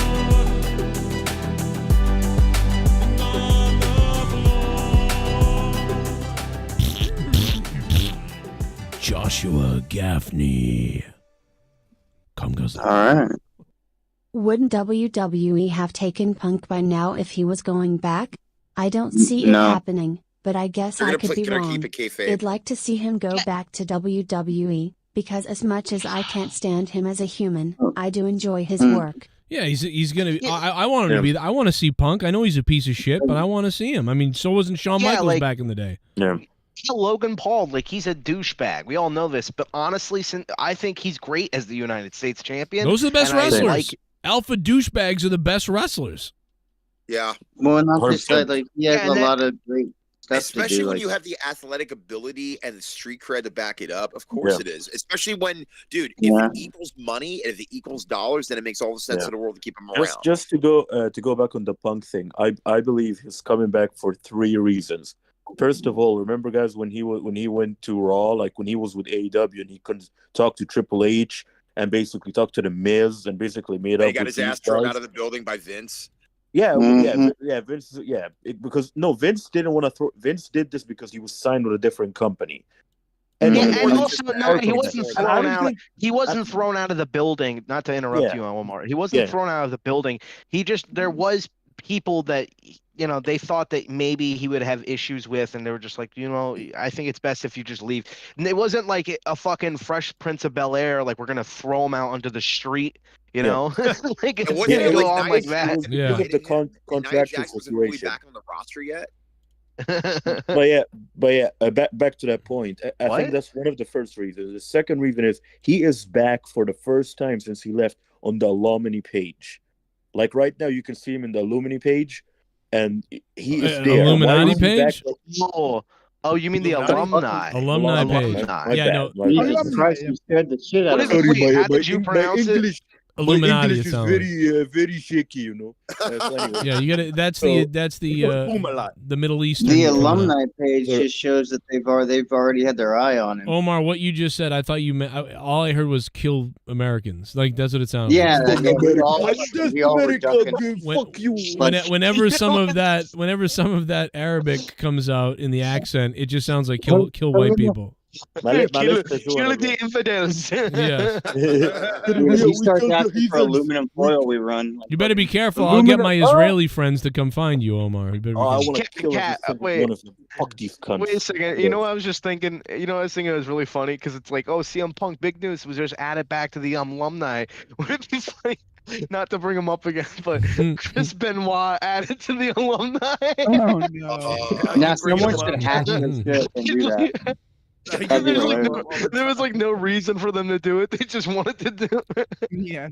Yeah. Anyways, what was the third point, Omar? What was the third point? And the third point, WWE has been WWE in 7 years of Punk's hiatus. The only thing they did was take digs at him when the chat, like when let's say the crowd chants like, "Oh, CM Punk," and say, "Oh, he's not here," or whatever. But now they're hinting, and fucking Corey Graves, who hates Punk's guts, by the way, who came out on a podcast a couple of weeks ago, whatever, and said, "If it's business, it's business. I don't mind." He literally said the line, "Oh, if the devil ever told that he didn't exist, whatever the fuck." So WWE are, and there's no reason for them not to do it, but there's no reason for them to do it yet either. Here's the thing: if Punk, plus it's a different company now that everything's been shaked up from Nick Khan. I mean, why not? So why not him come back? Well, yeah, and why not do it right now? Why not do it right now? Why not do it right now in Chicago, his hometown? Everybody, like, I don't know, what is a perfecter time to do it? You know, I guess Royal Rumble would be nice. Well, that's the thing. And Luke, and again, I'm sorry for interrupting, but like, it's either going to be if they were to bring him back, if this were to be a possibility. I think they should announce it. If it was at Survivor Series, and if it was at the Rumble, the idea is it's like, okay, he's back now. Half that locker room are, you know, whether or not they hate him or not is relevant, because at the end of the day, they're with him in this locker room and they have to do business, especially the top of the card, including Seth Rollins and Roman Reigns. We already know that. This is a lot different than AEW. They're not going to be like, we're going to make you a separate TV show so you guys don't have to interact with each other. They'll be like, no, you guys put on your big boy pants and you fucking work together, or one of you gets fired. All right. Right. And it's probably going to. I honestly believe after Cody and Seth, or whatever their match is going to be, because obviously they're going to work with each other in some capacity. I do feel that the next program after Seth drops the title or whatever he's going to do is most likely, if Punk were in that situation, is going to be with each other and they're going to work a program. I don't think Seth and Cody are going against each other anytime soon. I think that story's already been told. And well, the thing is, they're constantly hitting at it, and no, Cody is not going to lose to Seth, and Seth is not going to lose to Cody. So basically, it's like those two babyface scenarios where you have the two guys go against each other, and it's going to basically be like a double DQ, which nobody wants to see, and nobody. I guess it would be it'd be a good match, but we don't need to see it. Like we've already seen it. And if Seth doesn't, and even if it ends in a no contest, I mean, it's still like, oh, so Cody's still better than you. Look, bottom line of all this, the possibility of CM Punk coming back is very real, and I think it's very close of happening. Like, if it can, it's not outside of the realm of possibilities. That's what I'm saying. I'm 75% sure it is. Same. I'm 100% sure he is not coming back. He will never come back. The WWE hates his guts. The only time they'd bring him back is maybe for a Hall of Fame in 20 years. I will say this. I will say 25% sure that he would actually come back. That's all I'm saying, for at least from my perspective. I mean, it's just a matter of when. Well, that's the thing. It's like, would they be guaranteed in a Hall of Fame? Absolutely, just not this soon. Promise you that. It's just too many obvious hints, and also I think it's pretty much. I think people who think that the devil is CM Punk in AEW, you're a fucking mongoloid. No, if Tony was smart, that would have been a great angle. Obviously, it's Jungle Jack Perry who's the devil in AEW. I was going to say Jungle Jack Perry, but that's the other thing too. You're putting him in that position. Fired. Honest to God, no. You deserve to be on the bottom of the card to work your way back up. That's just my opinion. He's not Jungle anymore. I mean, he's not the reason why Punk got fired. The reason why Punk got fired is because he doesn't know how to handle anything without making it like blowing everything out of without blowing everything out of proportion. Okay, I guess I'm not going to finish that. No, Luke, go ahead. I'm just saying that he still got suspended for, Yeah, I know, but it's not his. But to blame him solely for that whole situation is like, his dad maybe for dying before he taught him manners. Jesus, Jesse, dude, Luke, I am sorry, bro. It's gonna be like I don't even want to say anything. Okay, I don't care anymore. Get bulldozed. Yeah, you go 3 times. You go nerdy. You go nerdy. I got this, dude. I got this. CM Punk is a very entertaining person on the mic. So it would be cool to have him back. I just don't think it's going to happen. He would just bury the entire AEW roster to the point where he can get away with certain things, and obviously there's going to be cease and desist on both sides, and they're constantly going to go to court. No different from when Bischoff and Vince went to court over, you know, the likenesses of his former stars and this and that. So what? You think that's going to wait a minute? You think that, I don't think that's going to happen. Already. It's happened. WWE's not even going to let him mention them. You think that's going to happen? Well, no, that's not true. Cody, they're not as stupid as Tony. You think that's going to happen? Like, he tells them, he lets them mention the other company like ad nauseum. It's like that doesn't work that way.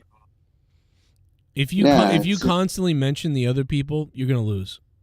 Of course. Yeah, WWE's not that stupid. Yeah. I'll just tell you that. People used to give me trash about that here on YouTube. Listen, if someone stabs you in the back, steals all your shit, and shits on you everywhere, and then and then tries to just destroy your fucking whole fucking being, and you got people fucking doing terrible things to you, talking shit about you, doing something bad to you, you're gonna spend a bunch of time talking about them? This is the fucking dumbest fucking thing you could do, especially if you're the bigger person. It'd be like if I attack some bigger person and I act like a shithead, and that guy talks about me all the time. That's fucking stupid as fuck on his part. So, WWE makes the right call for the most part, almost never mentioning AEW whatsoever, and AEW constantly mentions WWE because they have to. They have taken WWE has taken shots at AEW subtly. Like, for example, that's what I'm saying. That's exactly what I'm saying. Yes, take your subtle shots that only some people might understand, which is exactly what I've always done. Yeah, instead of being like, you work for Vince's company and Hunter's company, instead they'll be like, yeah, and you went to that other place. Yeah, like they would always, like every once in a while MJF would actually say WWE on AEW. No, they probably paid attention to that because it's MJF. So stupid. You know what Joe does? It's the same thing what Joe does. Instead of saying names, he'll be like, that weird guy and that pencil neck face, you know? Yeah, it's just like me, dude. Like Joe Blonin. Instead of saying Joe Blonin's name, I'd be like that fucking guy who puts people's masks on his face. Even though I don't have a problem with Joe Blonin. I just used him as an example. Joe Blonin. But it's just I don't have a problem with Joe. He donates. That's it, Joe. That's it. Joe Cronin hates Joe Blonin. Confirmed. No, I was just using him. No, I was just using him as an example. I was just using him. I was just using him as an example. He donates to the show every week. But yeah. But no, I just picked the name, and I thought he would get a kick if I mentioned his name. But it's like, dude, go ahead and waste your time. If Punk were to come back at Survivor Series or Rumble, okay, who are you put him together with first? Who cares? Who gives a fuck? Yeah. That's what I'm saying. Well, I'm saying if you're gonna have him in the company, you might as well put him with somebody. Why? Why not? Honestly, why not just have him come out and just like before the War Games match? Before the War Games match, you just hear look in my eyes. All right, I think it happens after the match. Let's talk about that. So let's just say if Punk is not in the match, there are two other options that I'm looking at it from a logistical point of view. That is, if the homeboy gets approved and he gets in, we're looking at Big E, or if the other guy gets approved, we're looking at Randy Orton. I love masturbation. Oh may, my freaking sea people. Oh my God. They're not gonna the broken lion. Oh my God, that's terrible. Yo. Well, first of all, they're not gonna tease. They're not gonna tease Randy Orton at all. Randy Orton's getting announced next week. He's either coming out or he's getting announced. Otherwise, it's not showing up because I just don't think they're gonna put anybody in that situation making a big surprise return in Chicago if it's not gonna be Punk, because they know what they're doing is gonna immediately. What they're doing is immediately going to disappoint the fans. Like.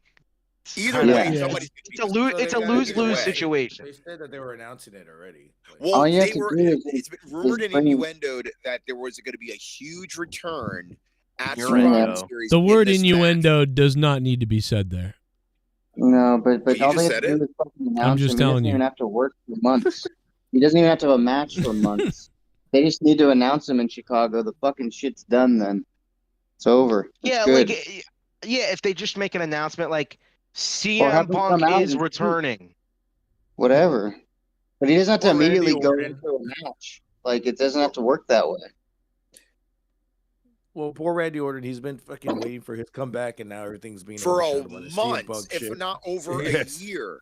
No, been you gone don't for a year and a understand. half. You don't understand. The hype is really real for fucking Randy. Like a lot of people really want Randy Orton to come Dude, I back. like Randy. Even Yeah. if he comes back not at Survivor Series, the pop's gonna be huge. People love Randy Orton. People know who he is because of the RKO. Okay, thank you for all these people. Listen, I just want to say before you finish, Omar, Jesse, I love you, buddy.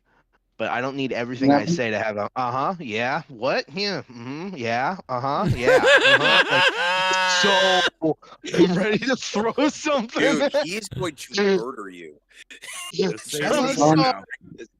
sorry, Jesse. I didn't want to say it. I really didn't want to say it. I feel really bad. Perfect in person. Like if we're having No a need, dude. discussion where I can see you, Jesse, and hear you, and everyone can hear each other, that's fine. But on Discord, it cuts off Luke every time you say that, so I don't hear half of what Luke says, and or I'll hear what you say, and I'll hear what he said.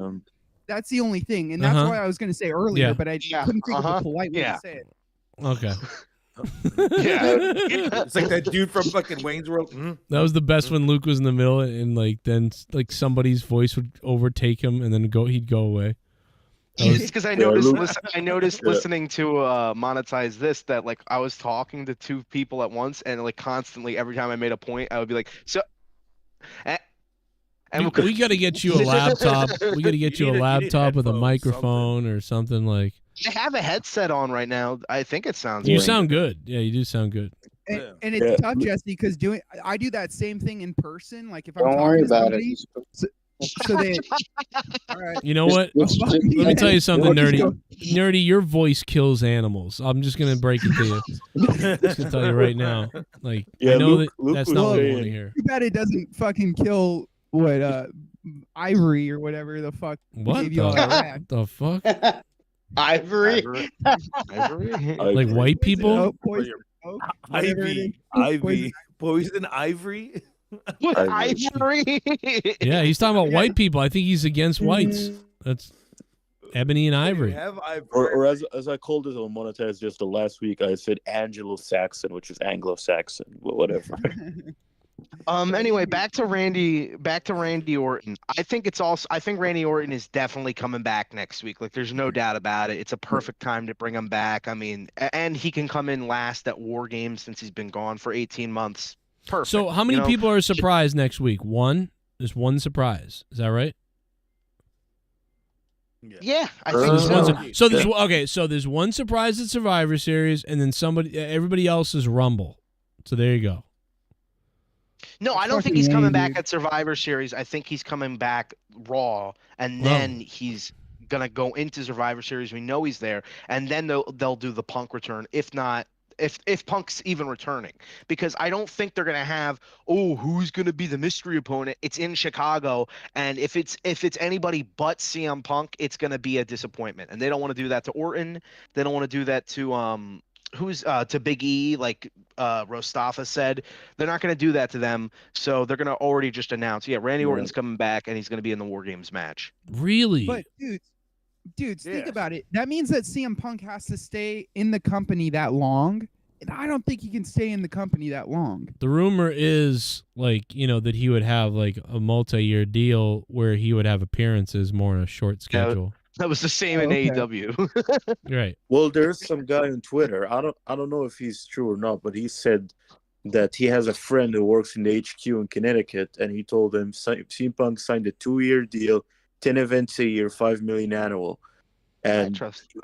And I don't trust him, but there's always someone that does that though too. That always comes out, so it's hard to judge it. Yeah, true. I mean, he it's some guy on Twitter. I think I can trust that. Yeah. Well, a lot of good stuff comes from Twitter, so. And WWE it was a Seth Rollins account. It was an Alexa Bliss fan account. That's pretty funny. Alexa Bliss's hot ass. Alexa Bliss is slutty. They'll make up fake stories or fake plot lines to see who's the rat. This could just be something like that. Maybe. Probably. Yeah. But they wouldn't want to mess around with CM Punk though too much about it, Wait, do you remember that? What the fuck? It's funny that you said rat nerdy because it made me think of do you remember this time like Roman Reigns couldn't make it to TLC because he was sick? And JD goes, I smell a rat. Like he didn't trust it for whatever reason, so he was like, I smell a rat. Like why would they be lying about that? You have some deep I don't know why. memories. Yeah, you have some. I would never remember that. You can because I remember. I just remember Joe making fun of him, like being like, "What the fuck does this even think? Like, what is he thinking? Well, I smell a rat." Did I say it more like a dwarf than a lesbian that time or something? No, it's just the fact that I don't know why it just made me think of that. and if his cat doesn't catch the rat, he fucks the cat. So yeah. Oh Garguts, yeah. Garguts, are you a fan of CM Punk? I don't remember. You know, I missed the whole CM Punk era, so I really don't give a shit. But you know, I've only watched like 3 of his matches when he came back. So he's like he was nor here nor there. He was like just say I'm worthless, Garguts. Yeah, I just missed the whole thing. I don't really care. Like, I don't care about the hype. I just say, hey, whatever. Like, if he comes back, fine. The last time I tried to see him, he never came when he won the championship belt. He never came to San Antonio. So I was like, oh, well, fuck him. Right.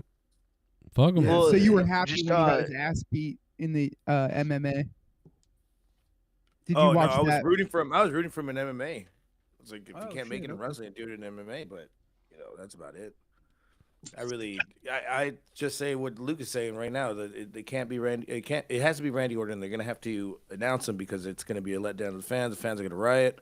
So I think it's gonna be Randy Orton, and they're gonna announce it. I bet half of these Randy Orton fans are Indians.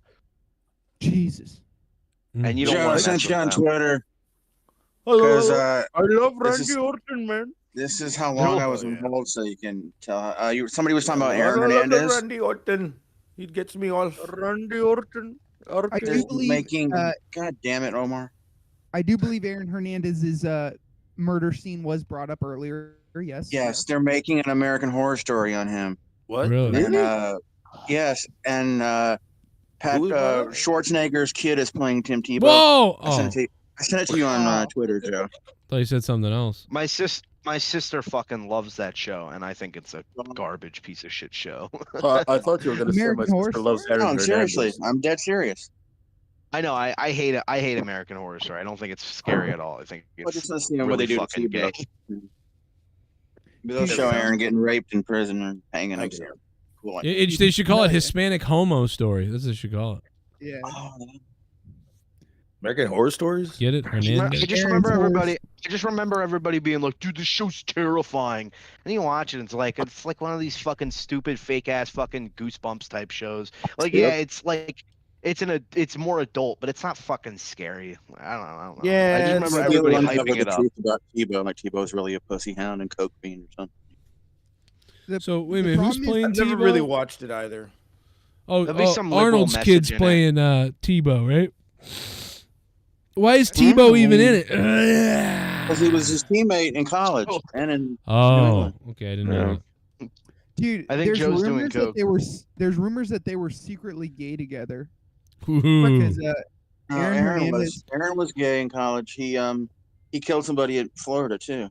The pros and Tebow college. was a virgin, which basically makes him gay, or so he says. That is now. I'm getting hard. Stop it. I bet Tim Tebow and Aaron Hernandez had gay sex in the locker room. Oh, I wish they did. First he buried that guy, then he buried his dick in his ass. And Urban Meyer filmed it. What? Dude, you know how much money coach. their OnlyFans would make so much money if they did that? Yeah, they didn't need to kill anybody, rob anybody, do none of that shit. Just open up the OnlyFans and butt pump. Yeah. Tebow's wife is like Miss Africa or something. What? Oh, wow. Way to bring in race to the thing. All right. We all get it. You're a racist, Mr. Vico. It's disgusting. It's really disgusting. I'm not going to tolerate this type of stuff anymore. I'm the champion. I don't tolerate racism. You tolerate Mama pizza every day. Miss Africa is a white woman? Is that what you said, Pico? Yeah, like Miss South Africa or something. Wow. Cultural appropriation much? It's about time. Nope. It's about turns time. out we're better at being Africans too, I guess. Rostafa, Check your comment? fucking privilege. Check my bags, bitch. Yeah. Tie my shoe. Rostafa, does that upset you? That would upset me if I were from Africa or whatever. Well, Rostafa's not. He's mixed race. I'm gonna land down under. I thought his family was like fucking from Africa. Half of Rostafa is offended, but the other half really wants to take ships over there and enslave some people. We should make an Amistad musical. He's from Africa. Half white, half black. Oh my God, Gargot. Wow. Wow, Gargot. Jesus. Oh man, that is great. That low. Damn, dude. Got him. He's African and full American though. Yeah, Black Adam. He may be. Even Jesse's got full the American. smile on his face going. That was good. Damn it, Jesse. I was like, I'm gonna steal that one. Yeah, that was pretty good. I'm making the steal that one. t-shirts Got tomorrow. him on Broadway. African. Wow. I'm gonna steal that joke and I'm gonna steal his TV. What's up? Yeah, you would steal my TV, actually. You know what? You probably steal it for a discount. Just get it off of freaking Facebook Marketplace. Yeah. Walmart's having a sale on TVs right now for like 100. Like, there's some that are like $68. I refuse to shop at Walmart for various reasons. But yeah, that's racist. Why? Can you get loot from them instead? No, because I have to deal with a guy that looks like Dick Cheney. Trying to go through yourself with the Walmart greeter. You know what I hate? The black hat. I hate the fact that people. I love the fact that people get mad at Walmart for like checking your fucking receipts at the door, as if fucking people don't. As if people don't come into stores every fucking day and steal shit. Like, Right. Oh, why would they do that? What did they make me think I'm a criminal? Like, yeah, it's because most of the time you are. No offense. Dude, I'm like a fucking roller coaster. Sometimes I'm like full, I'm an American. This is my right. I bought these things. These are mine. And then I go back and I'm like, yeah, sure, here's my receipt. Here's my social security number. Here's everything you here's need. my routing number. Here's Did you my say account sometimes I'm like a roller coaster? Is that what you were saying? Yeah, like a roller coaster of Yeah, douchebaggery.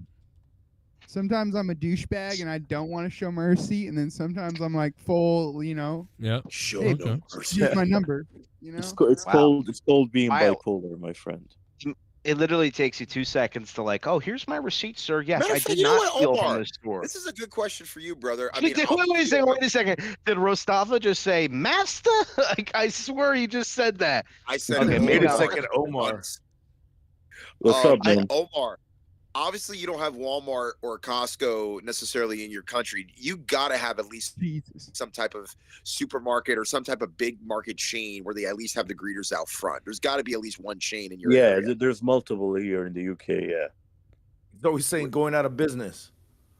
Going Yeah, out like of what's business? like the Yeah, main there's one a that we couple. wouldn't Yeah, know that's in the States that you can There's a reflect couple? on that you could talk about? I mean in the UK there's a couple. There's a place called Walco, which is like a really big, like, you can find like home furniture and shit. Not home furniture, but like, I don't know, like home accessories and stuff like that. And it's like a whole chain. It's literally going out of it's basically going bankrupt, and there's like over like 10,000 people who are gonna have no jobs. Sounds like Sears. Like that, yeah. Switchblades, a switchblade section where people can stab each other in the face. Yeah, literally. Like And they then like the to do- shotguns are in the back there, right next to the porno mags. No, they don't Like have. new They don't have antiques shotguns. and shit. No, They don't we have don't. guns in the here, UK. Here, there's no guns. It's stab. You stab people. That's what in London and Birmingham. So the bayonets, Stabbing or pipe bomb explosions. Yeah. Is it true that they're raising the fucking cigarette law? Every Yeah, year? so basically, if you're born after 2006 or something like that, you can't buy a cigarette. It's done. So before like you're 21 or 18 or whatever it is, right? Yeah, no, it's not. So yeah, so basically, you can buy cigarettes when you're 18 plus. But if you're born after 2000, I think 6 or 9, one of them years, you can't buy cigarettes at all. It's gonna be like prohibit. It's done. What? Even if you reach 18. Wait, they're they're making it banning illegal. They're banning cigarettes. Yes. So if you're born, They're after raising it up 2009, every year. and you're living, let's say you're living in England, you can't buy cigarettes even if you reach 18. But not what country is this? In England. In England. That's retarded. It's all Britain. Yo, England is becoming insane. Yeah, they need to have a revolution. How many like of you we did. fucking idiots who constantly claim, "Oh, you stupid Americans"? You know what they don't do in America is they don't fucking say you can't buy cigarettes until ever. We They learned don't do that that during shit. Prohibition. We learned that during guys- Yeah, well, you're you talking guys to Leah. suck. Tell Leah You this. guys- Leah's always like, you everyone fucking- looks down on us because they're stupid. Oh yeah, they're They're banning fucking cigarettes. stupid. They're stupid ass There- people there- with there's their a lot dumb of- fucking. there's- They still have those stupid guards that stand at the fucking palace pretending they do shit when they don't, running over children in the streets because that's what the king and queen would want. Hey, Luke. Fuck them. They are ugly We learned children. during Prohibition that, like, again, you try to, prohibit alcohol use. Guess what's going to happen? We're going to bootleg our own alcohol and create NASCAR. Yeah, meanwhile, we're making weed legal. Fuck yeah.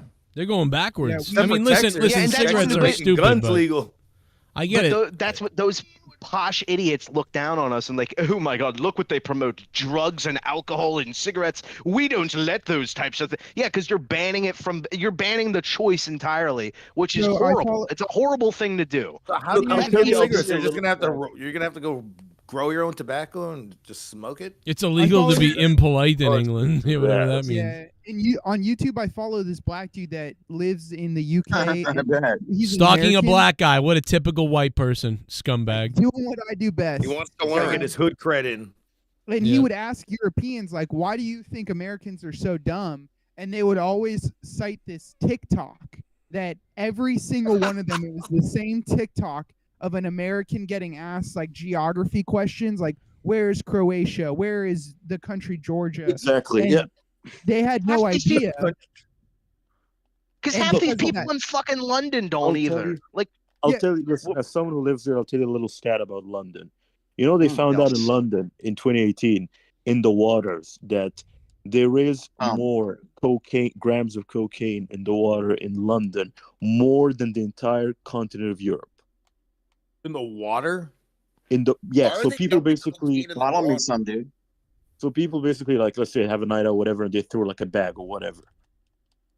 That's there's crazy. more water in the rivers and in the Thames, whatever. There's more cocaine. Well, then they're just pussies if they're fucking not doing it all.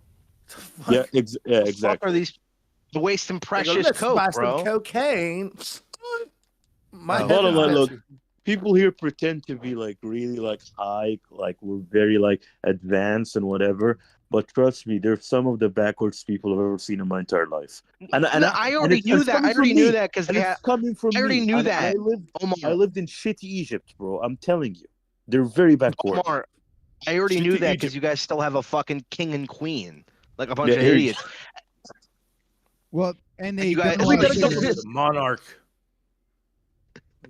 Yeah, like we were able to figure out. Yeah, monarchs aren't how you fucking run things in society today. You guys still think the royal family must be treated properly, please. Well, the royal Everybody- family talks about each other behind closed That's like a doors and spreads symbolic thing. rumors to the newspapers and such to stir up controversy. Remember when we there's saw that too? There's that called Prince Andrew. He's a pedophile, and he just gets to do whatever he wants. Right? Well, I mean, Sounds like UK's Biden. UK's just terrible. mad they can't ban public events anymore because of a fucking virus, so they go banning cigarettes. It's crazy. so That's stupid. weird. I mean, I get You ban cigarettes. guns, you ban cigarettes. You can't even smoke weed up there. Even though- you can get even though drunk if you're in really law early enforcement- on. Even though you're in law enforcement in England, which again, I have a friend of mine that actually was in Scotland Yard for a little bit. And yes, technically they don't necessarily carry weaponry, but again, if you're like of special ops, they give you the option to very much carry semi-automatic weapons, basically. Yeah. And There's that- very good selected people. I wish- yeah, I know exactly, Dude, exactly. Yeah, Like- fuck England, bro. Is it really illegal to be impolite in England? That's so stupid, bro. Which- You know, yeah, and they're that's all BS. and they're all about like, oh, you see, Americans just don't understand our cynical, dark humor. You guys can't even be polite to each other, you fuckwits. I You'll say hate Paul- all of you. You'll say But one thing Paul I'll say, like maybe a couple seconds hear- after when we're not looking, we here Isn't say the word. Palestine? Isn't Palestine making Kanye not look so bad? at this point. Like Kanye really didn't. 100 million. Like Palestine is making Kanye kind of look like a Yes, like sir. a I funny agree. I guy. agree. I agree. Kanye's been silent for a minute, but we'll see what he says next. Kanye was fucking right. What if he joins Palestine? Dude, I hope he does. his newest line from Adidas. He was already dressed like him with Moscow. that black mask on when he was on Alex Jones. Remember that? You know, I still can't believe Yeah, that that he and showed up he was on Doja with the Cat black music mask on. Yeah, That's crazy, dude. He did thought- blackface. He thought, like, and he still is, dude, because his music is sick, and people will still defend his music is not sick, nerdy. It's not sick. I don't even. I never got Kanye to myself. Garbage. But. You never got. I mean, I into, liked- yes, you Dick did, sucker dude. drop. Jarhead, Jesus Walks. The only song I- Graduation. Only song I knew Could've from him was stand only song I really knew from him was we don't believe in she don't believe in shoes and car or shooting stars, whatever the fuck it's called. That Yeah. song. Yep. The only two That's- honest to God that I've Gold ever Digger? listened to in my entire life was Gold Digger and Heartless. That's it. That is Oh it. my god, bullshit. I could name No, 5 I'm dead songs ass. right now I am that dead all ass. of you I really don't know his catalog at all and don't care. harder, better, faster, I knew that- stronger. That's him? Yeah, dude. Yeah. That's what I'm That's a saying. sample. There's 100 of those. That's There's a 100 sample. of those. I That's a sample of his song. It's a sample of it's a sample of Devo in this song. That's the best part of the song too, is when he's not singing. And the best part of Yeah. yeah. And the beat. And then Timberland had to help him with that fucking song. If you've seen the Hey man, let me the help studio you with footage. that. Here's what you should say: "Fuck or like in the pussy." That's what you say.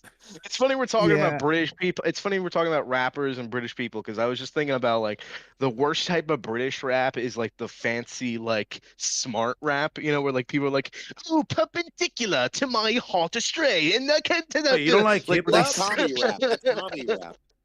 Yeah, where Hey, they no, it's sing, where good pop.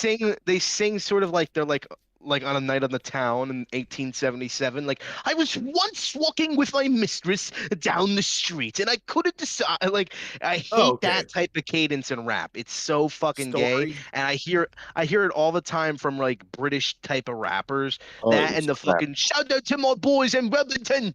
Shout out to my boys in London. I just want to know why do you have British rappers in your algorithm? You can't fuck with Yeah. Joe Cronin show. Can't tell me nothing. You can't tell me nothing. Can't tell me nothing. British rappers are so All weird falls sounding. down. Like they Flashing get, light. that accent just doesn't Look at work for rap, bro. It just doesn't work. You know. Unless if you're It's Jamaican. more like a pikey. man. It's more like a pikey No, ass dude. accent. Calm down.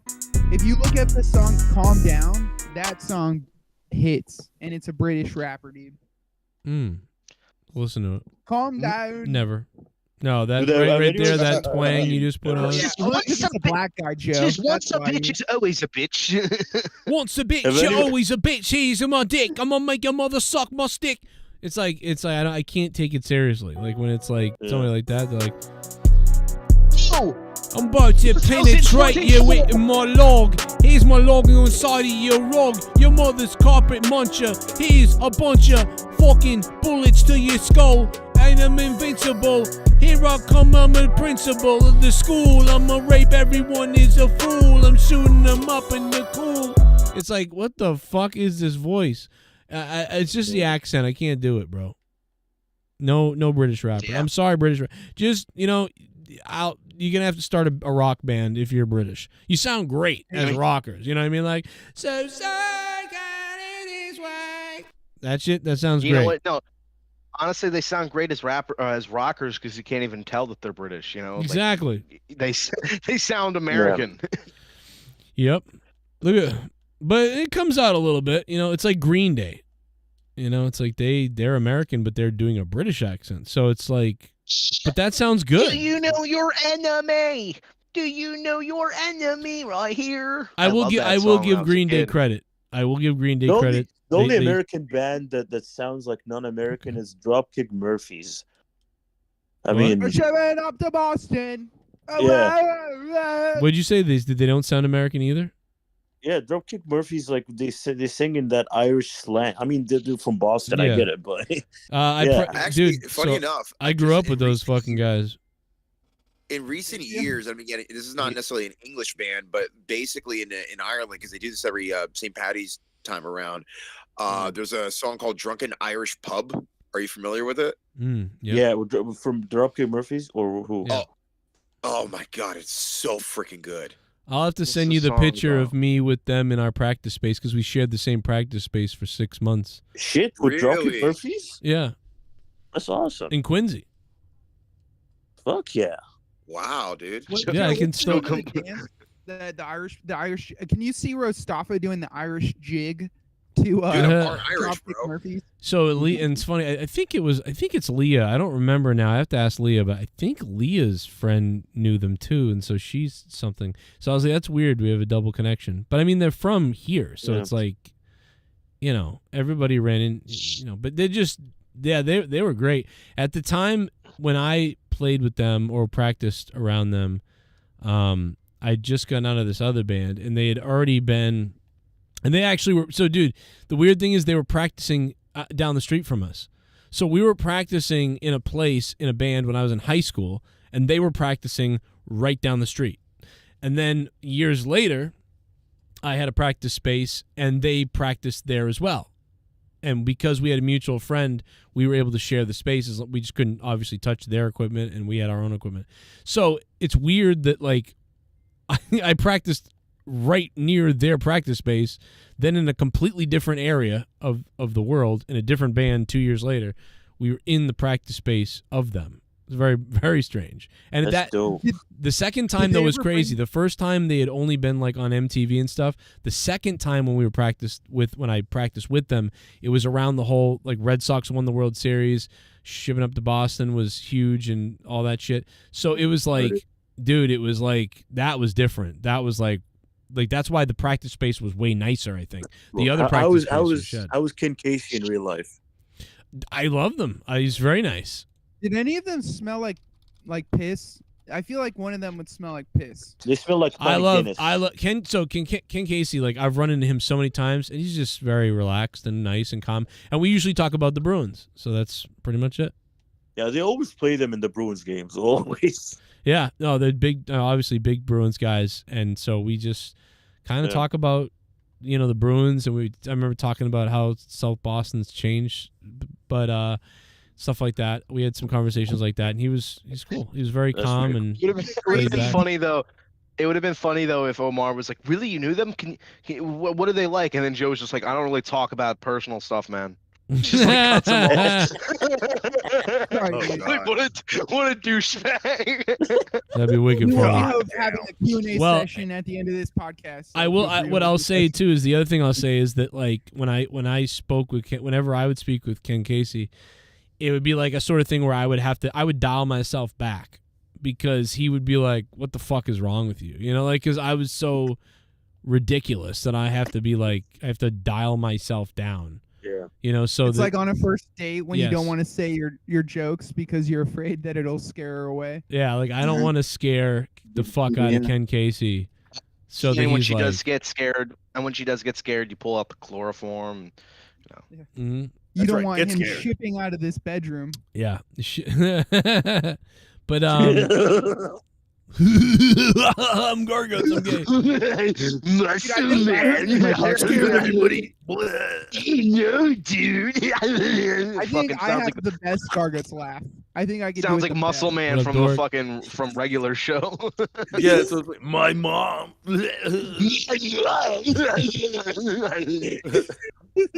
Man. D Welsh is so pissed. He was trying to get me hammered tonight. Nobody. He's like, he doesn't realize everyone's poor. No. Well, you said $300. Look, I think I'm gonna send Joe $20 so he can ship you the belt finally. It's gonna be $40 then. I feel like Joe could have sent this belt already. Joe could have sent this belt already. He's withholding it from me for comedic purposes, or his. No, dude, Joe. Okay, this is what you do, bro. Put in a comic book or some shitty book that you'll never read, even a kid's book or whatever. Ship it through the USPS as books, and they'll charge you like $4. What I should do is ship him just a roll of toilet paper. If you tell the person that it's books, you'll get a discount. Dude, fucking do it, bro. Just throw in a book, then tell them it's I book. can do it, bro. And they'll Fucking charge do you like, it, bro. They'll charge you like $8. What a lesbian. As somebody who What a ships lesbian. I know. I would be that lesbian inside the post office, like trying to haggle for discounts. I love you, Nerdy. Thank you, thank you. Well, you are white. That's what you. Thank you. God damn. You're white. Very white. Joe, did you, speaking about I don't know one gives a shit about the NHL, but did anyone hear about Patrick Kane potentially going to the Maple Leafs? That sucks. I'm not that white. Patrick Kane. No, I didn't hear about that, but I'll say. So he's in Toronto right now, and apparently he met with the Maple Leafs, and it's very close to like happening. Fuck you, Patrick. The hockey guy who got his neck slit, cocksucker. that guy's been arrested for manslaughter. Yeah, they arrested that guy. I watched the video again. Why? Part of me wonders if his skate didn't get tangled up and he was trying to pull away from it. And I then his think he leg- did it. I think he actually did it.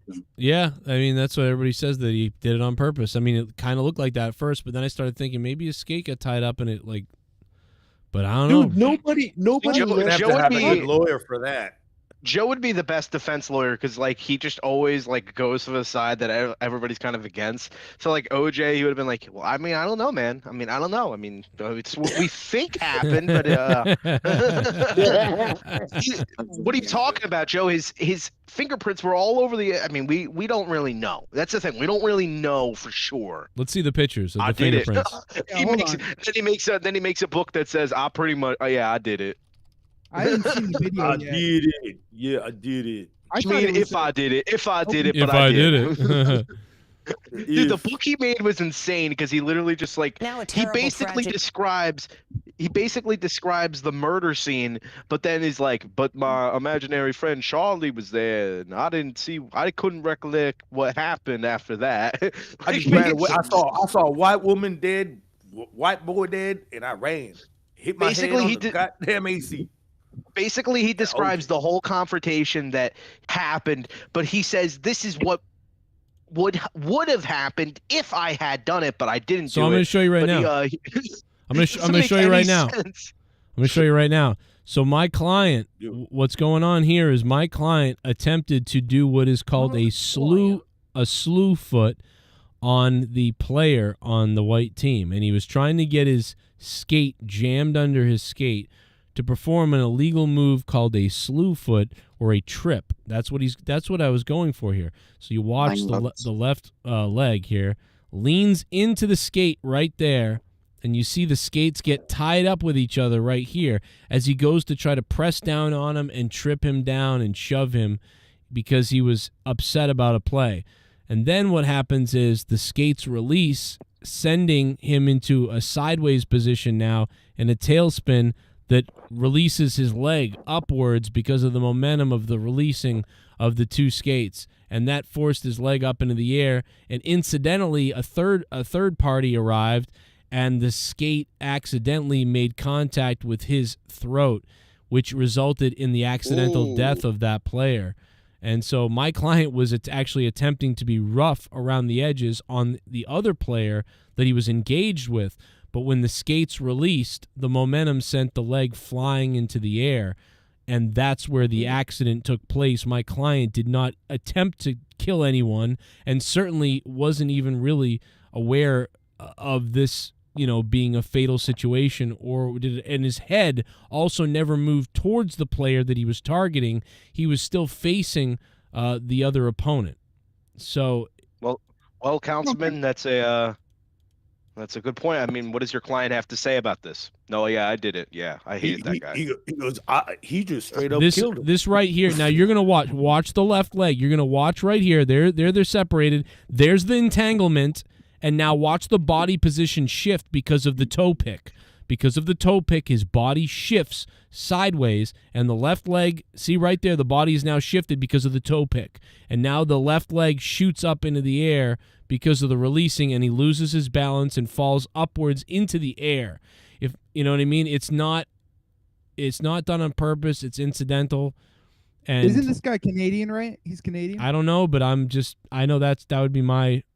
Adam so Johnson? what I I'm the was lawyer. doing, I what lost happened my was- balance. I lost my balance, and that's what I'm talking about. Oh, Here's the thing. That's a Canadian accent. That was Here's the Southern for thing. 90% of that accent. Up there's his foot there. He didn't mean I it. was looking for the balance. Now you see there, the foot goes up there in the air. Clearly my client didn't mean to do it there. Look at the stick. His fucking foot goes up in the air. Who's the guy? Who's the guy? I know that's a really deep one, but who's the guy who sounds like Jordan Peterson? That show that Leah likes that she watches, and the guy sounds just like Jordan Peterson. It's fucking weird. You gotta get up. You gotta wake up. Stop crying. Wake up, eh? I wake up in the morning and I look. You sound like Owen. Cocksucking motherfucker. Oh, Shorzy. It's Shorzy. That's the guy who sounds like Jordan Peterson. Go suck a fucking dick, you fucking cocksucker. We wouldn't do this on the ice if we were out there. I hope It's your mother really has sex sad. with a fucking with a goddamn goalie. He sounds just like Jordan Peterson. Oh, fuck you. Jordan Oh, Peterson. fuck you fucking boyo piece of shit. No, that's not what he sounds like. Listen to Jordan Peterson. Here's Shorzy. Listen to Shorzy for a second, then listen to Jordan Peterson. It's actually kind of fucking unbelievable, and they're both Canadian. So. Glad to hear, Liam. Don't worry, no one's calling you Jersey Shorzy. It get weird at all having one of the boys grease you up? Nope. No? Didn't think, what have I been doing with broads all these years? So fucking embarrassing, Shorzy. I know. Why do you think I'm eating it? Embarrassing. Hey, you know what's embarrassing for? Your mom started an OnlyFans to try to make me jealous, and I haven't laughed that hard since It's the Liam's same mom voice. tried the same thing. Fuck you, Shorzy. Fuck you, Liam. Your mom made me a mix CD with only 3 bands on it. Moist, The Whalers, and Wet, Wet, Wet. Fuck you, Shorzy. Well, if you can dish it out, you can take it, boys. I give your mom so much wood, they call my dick Beaver Lumber. Yeah, Appledorns can't wait to take a... So Shorzy sounds like fucking Jordan Leo- Peterson. Now listen to Jordan Leo Peterson. Leo watches Instead that? of the God that revealed itself to Moses saying, I am what I am, it's the individual person who says, I am what I am. So you make Jordan Peterson more vulgar and a little bit higher pitched, and you got Shorzy, bro. Telling you. You got higher pitch right Joe now. Cronin, did you clean your room today? Mankind? What the fuck? Sounds like Mankind. That was yeah. Mankind. Yeah, I was trying Here's to the thing, Vince. Last night, Vince, I had sex with my own family. What is that? Wait, what? Mick, what the fuck does that mean? It means I don't know. Every single hole was filled by me. Okay. What? Even the boys? When you fuck your own kid, it's like you're fucking yourself. So it's not really that bad.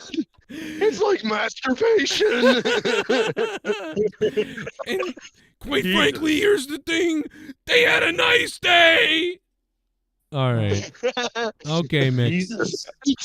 What the fuck? So did Mankind's dick. 2.5. 1 year ago, I'm going to finally admit Vince McMahon and to all the WWE audience, a year ago, I stepped foot in a Petco and I put my finger in a bird. What was his son's name? What's his son's Dewey. name? Matt Foley? Dewey. Dewey Foley. I'm gonna fill Dewey up with some gooey. Why did God make my dick creative?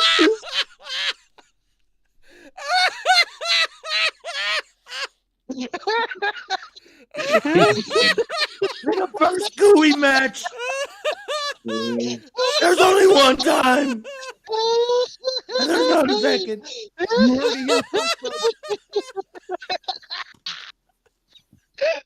We got your first ever gooey on a pole match.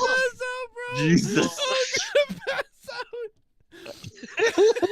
I have tears in my eyes. I have tears in my eyes.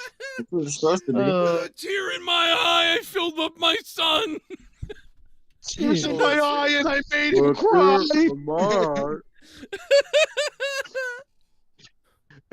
He's got bigger titties than Nody. We need Kurt Angle's half black son. And when I busted in a nut, I said, bang, bang, I stay. Oh my God, I'm going to die. Dewey, this is your life. You know, Dewey, I just wanted to tell you that even though you're my son, I couldn't help it. I filmed everything. And I released it on OnlyFans. And now the whole world is gonna see Daddy McFoley rape your asshole. Is that the song that plays? Is that the song that plays? Is that the song that plays when he wins a match? Yeah, the outro. Can you play his theme song Well, and say that obviously, theme song? obviously, we're back here at ringside. Disturbing words from Mankind, McFoley. We don't condone those here in the World Wrestling Federation. We'll be back with more Monday Night Raw after this. I'm honestly sick. I'm sick to my stomach. Sick. You sick. Beefy. But needless to say, let's go to a replay of what we just heard from McFoley. I filled him up so he couldn't breathe. What if I told you that my daughter is really my mother? By God, King, what are we listening to? Jake Roberts. Jake Roberts knows what I'm talking about. Are you saying that I'm... Are you saying that I'm like Jake Roberts' father? Because if you are, you'd be right. Jake, nice day. Inbreed kind. He was a nice gay. Hey, Jake, I borrowed Damien. Would you Let me borrow Damien. Here's the thing. I'm gonna go out into the ring, and I might bring Damien with me. And if you get out of line, Damien might just have a meal. Jake, could I borrow Damien? Because I want to skull fuck his eyes in. He will swallow you whole. If you come near my snake, I'll cut you into pieces, you little Jew. His protege once again. Lance Archer. I will swallow you faster than Blue Chew. All right. Trust me. Trust me. The WWE, the 1996 locker room cuts a promo on like raping homeless people. So we get Bob Sparkplug Holly. Imagine that. Oh, the other guys. Get Pat Patterson. First one I want to do is I want to find one that's extra smelly. And I want to lay down next to his belly button. His homeless belly button. And I want to bring him a McGriddle so he feels secure. And just as he's taking a bite, his first bite out of the McGriddle, I'm gonna kill him and put my dick inside of his asshole. Out of the hairy belly button comes this. All right, the WWE superstars cut a promo on killing a homeless person. Oh, here we go. Off the record. Well, the fact of the matter is, I can't stand walking down the damn streets seeing these smelly homeless scumbags.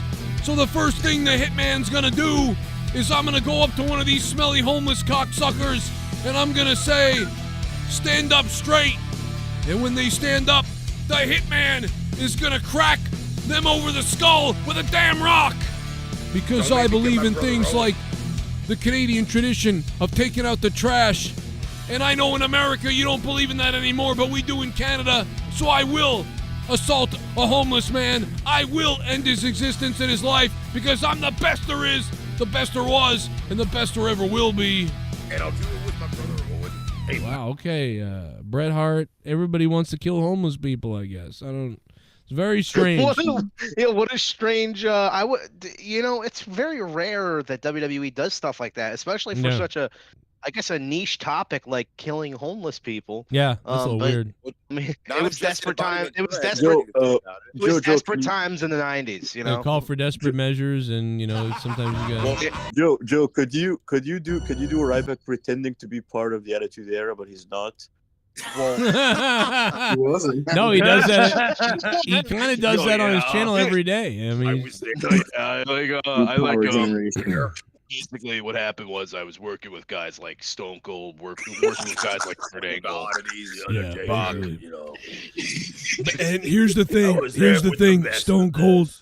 Stone Cold Steve Austin, he saw my bald head and he was like, man, that's a good look. I'm going to do that. And he's like, mind if I steal that? And he did. And that's where we're at. You know, actually before, because even though I was working in the Attitude Era, I was working at WWF at the time. Basically what happened was Hulk Hogan, before he turned heel, he actually talked to me about it, and I kind of gave him the idea.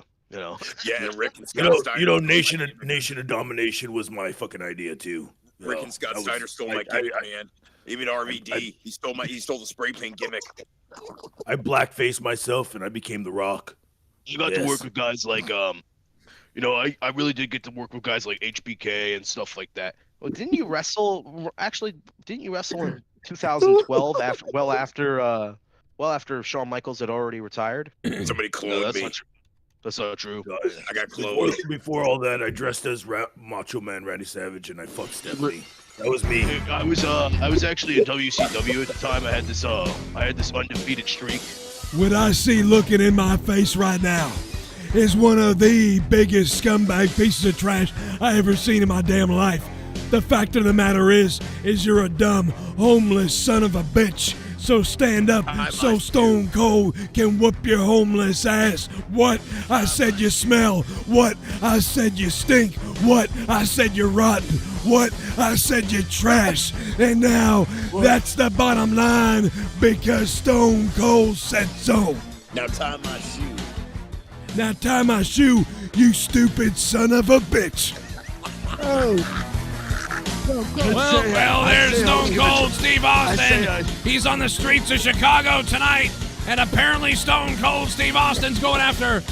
Well, he's going after homeless people, which is honestly despicable. The fact of the matter is, Stone Cold Steve Austin, you should not be talking to people this way in the streets of Chicago. Well, McMahon, these ain't people. They're subhuman pieces of trash, and Steve Austin is fixing to run through all of them. Well, I would disagree with that strongly, Stone Cold Steve Austin, because these are Chicago's finest, some of the best people in the world live in Chicago. Oh, yeah. Yeah, Vince, you know, you flap your gums like these guys are rich, like they got manners like you. You're a scumbag too, Vince. It don't matter how much money you got. It don't matter if you're as poor as this son of a bitch here. Steve Austin is taking out the trash, black, white, Asian. Stone Cold don't give a damn who they are. If they smell like trash and they look like trash, they're all getting their ass beat.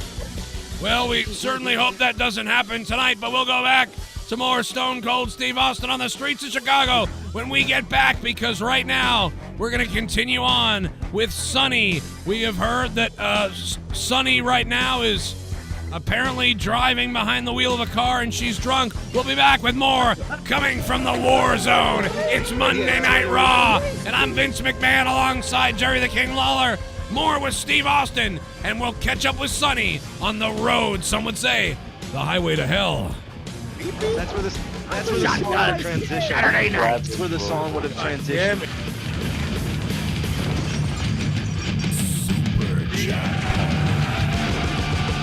Belichick next coach of the Giants.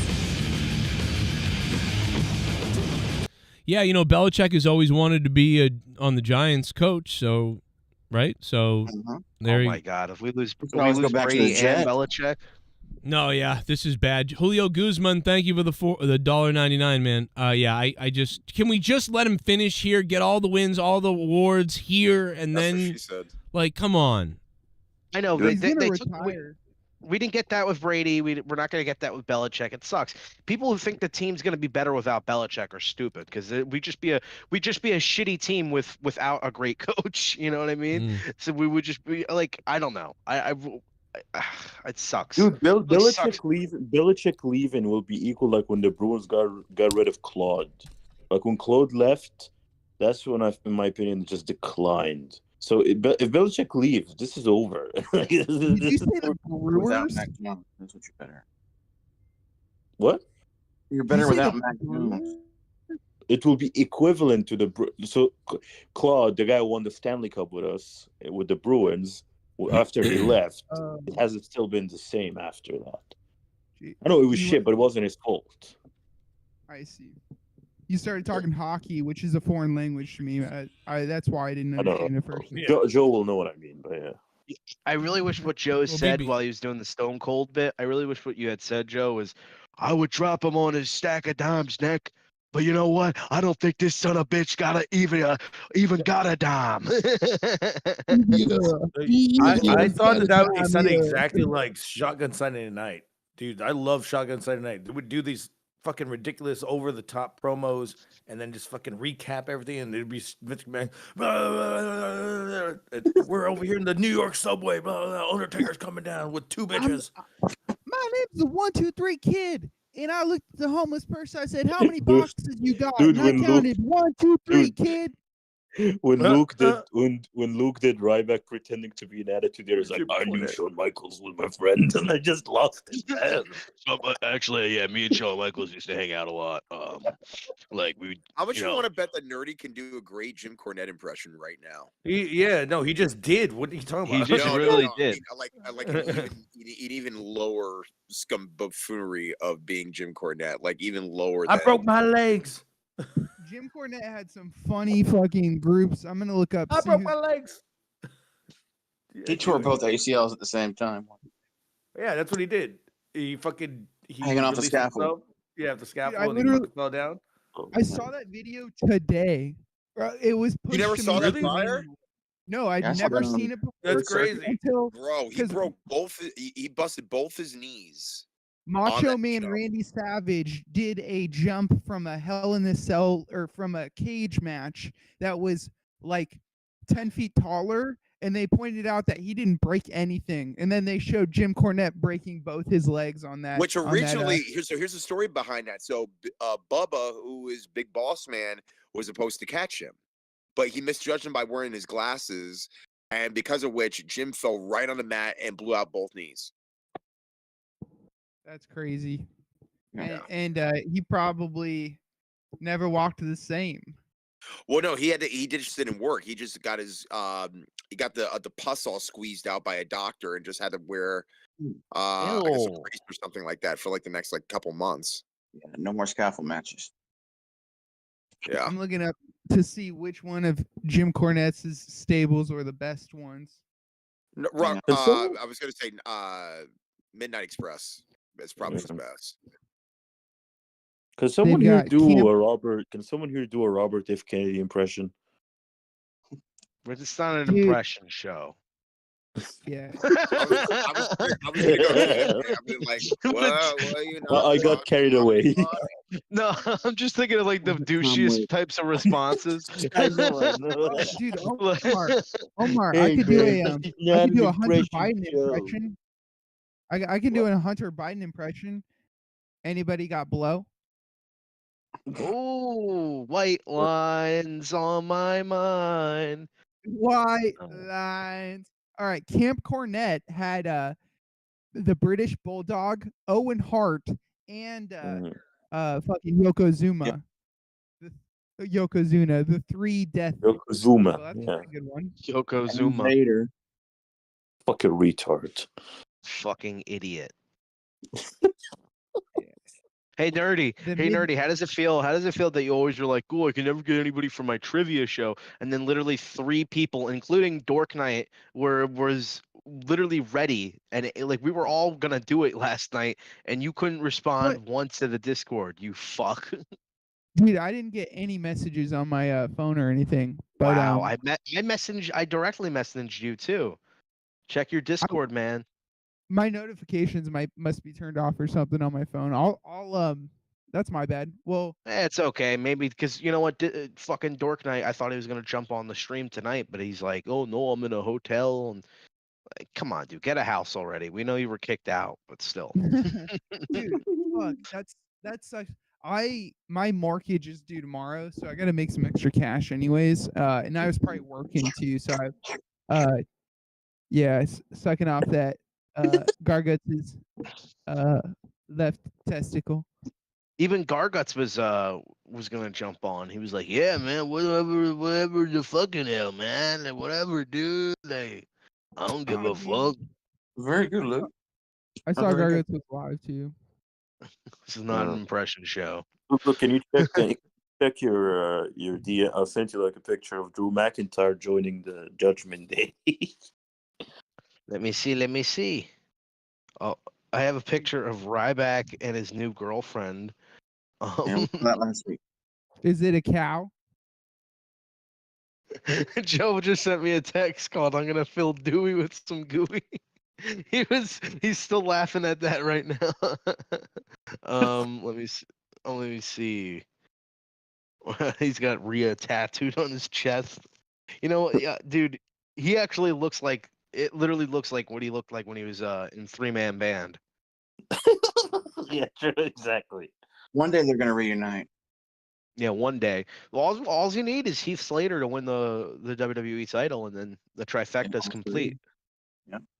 Yeah, Heath Slater. I still can't. I really is like baffling to think that Jinder Mahal was not only was he WWE champion, but he was WWE champion for 6 months.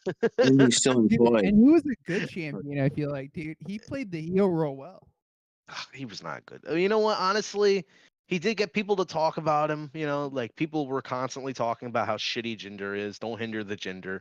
But like it really wasn't his fault. Like I didn't think he was bad or anything. It's just he was not meant for that position. Like he was just not ready for it. But I'll tell you this, it was so much better than having a fucking boring ass babyface Randy Orton championship reign that sucked. True. Yeah, I think Jinder won a belt at Mania. Jinder Mahal fell into the same. Remember Muhammad Hassan in 05 when he got a terrorist group to attack Undertaker, and they wanted to push him to be WWE champion, but they just didn't do it because it was too much heat after 9/11. But that's the thing. That's the thing. The only reason why Jinder was champion is because they wanted an Indian champion, which to me, like as a wrestler, that must feel so dehumanizing that like, wow, I'm not a champion because my talent, my skill, it's literally because I'm the right guy. I'm Indian. Don't you disrespect the Maharaja? Right guy, right place, right race at the time. Like, right race. Wow. Dude, it sucks that all my best moment of silence. Yeah. Moment of silence for Nerdy's racism. Dude, my best impressions are the most racist. It's just the worst, dude. Dude, like my Asian accent, if you heard it, dude, you would be like, holy shit, is that fucking Mr. Miyagi on the other line or what? Oh, you're dumb. See, it's When the Jinder power lost that the belt. minorities have over us whites, you know, is that they get to do the accents, they get to do all the fun stuff. Yeah, they get to do all the fun stuff, and the white guys. Well, you know what? No, I think now black people get called out if they're racist towards Asians. If you're black and you're racist towards Asians, you're not safe anymore. Only Asians and Mexicans can be, or Hispanic people can be. No, Hispanics can't be it either because I'm technically Hispanic, and I got yelled at one time on the bus because a lady thought I was being racist, and it was a whole misunderstanding, and then people looked at me awkwardly. You take your eyes back and start fucking saying "ching dong dong dong." No, I don't even feel like going into it. It was so fucking stupid. But also, I'll tell you what, the person who was mad at me was, of course, some big behemoth black lady during high school. Even an Asian. Yeah, no, the Asians, I don't think mess with Hispanics. Asians will mess with the whites and the blacks. I don't know what I'm talking about. To be quite honest. Ed, do you comment? Wait, Ed's View is here? No, but we need some more Asians up in here. What do you think we should do to get some Asians up in this bitch? Well, we should start eating noodles. I don't know. What do Asian people like? Do they like driving badly? They like their rights taken away. Oh, yep. Same with British people too. That's so fucking stupid that in Britain, what is it? You have to, if you were born past 2006, for the rest of time, you can't buy cigarettes. That's like literally. That's the law get applied. Yeah. So like if so you could be in your 50s and you were born in 2006, you can't buy cigarettes. That's retarded. Yeah, but your brother, who's 2 years older than you, can go and buy it for you for exactly till they die. But you know what? You got to think that people at stores, you got to think that the people at the stores aren't even going to enforce that. They're just going to be like, whatever. I don't care. They're just they just scan an ID probably. It doesn't even matter. I don't scan it. Well, I mean, only time I ever look at IDs is when I'm for sure like you're not past 21. Come on, dude. I made a lot of money buying beer from minors. Yeah, well, back in Prohibition, I'm sure it was hard to get that kind of stuff.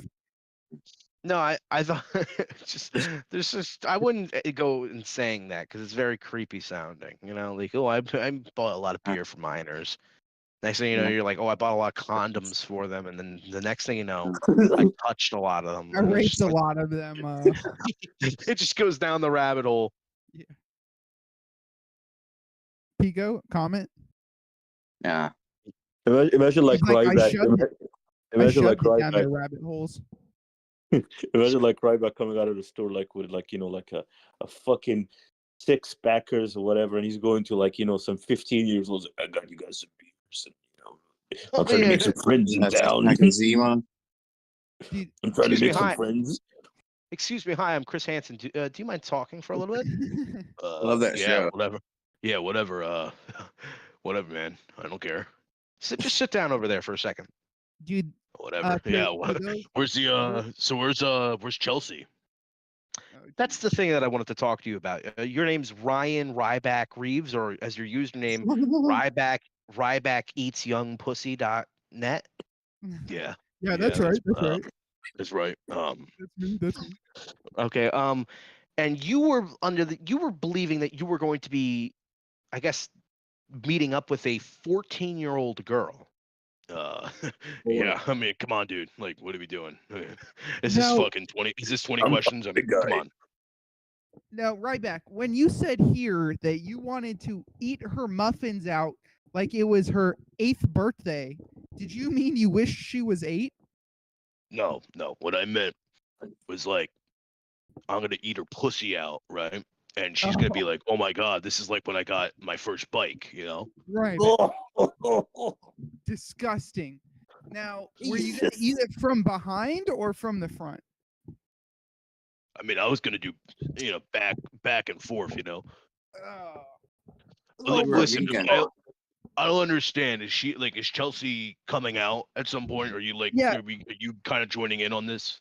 She's just using the bathroom. She'll be right back. We just have a few more questions here. Now, was it true that you said that you were going to split her cheeks like they were the Undertaker's casket, and you were going to shove it and fill it full of poop? You know what, man? I'll tell you what about the Undertaker. I have a story about the Undertaker. So back in 2013, right? 2013, right? I'm at backstage WrestleMania because he was around back then. And okay, well, Ryback, I'm very interested in the Undertaker, but right now I'm not asking you about the story about WrestleMania. Talking about the quote you said. Oh, right. Okay. So you're just one of these. You're just one of those. You're just one of these fake people, right? You just want to tear me down. Okay. Where's Chase? Where's Chase? Because the Chase put you up to this. No. The jig is up, Ryback. You say here you want to fondle her 14-year-old fluffers. What did you mean by fluffers? I mean, come on, man. I want to have sex with her. Like, are you stupid? I mean, come on. But Ryback, I'm actually. Mr. Ryan, why the word grundle has been mentioned 169 times on these 6 transcripts? I don't think there's a word that really describes pussy better than grundle. Or anything really. Like just anything sexual, just grundle. Why don't you say it? Why don't you say it? Why don't you say it? Why don't you say grundle with me? You want me to say grundle to you? I'm gonna touch your dick while you're saying it. Oh, Ryback, were you planning on beating these? I'm touching your fucking dick. I'm touching your dick. I'm touching your dick. What are you gonna do now, huh? What are you? Okay, sir, please. Let go of my grundle. Okay. You're right about that. You're right. It does sound something oddly satisfying about saying it. Okay, I support child rape. I don't, by the way. Just so to clarify, so I don't get in trouble. Yeah, this by is the way, this is a Omar, bit. This is not an impressions show, by the way, Omar. This is not an impression show.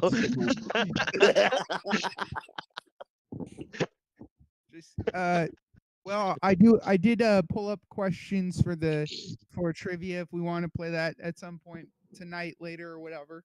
Yes. Wrestling? Do you have wrestling trivia?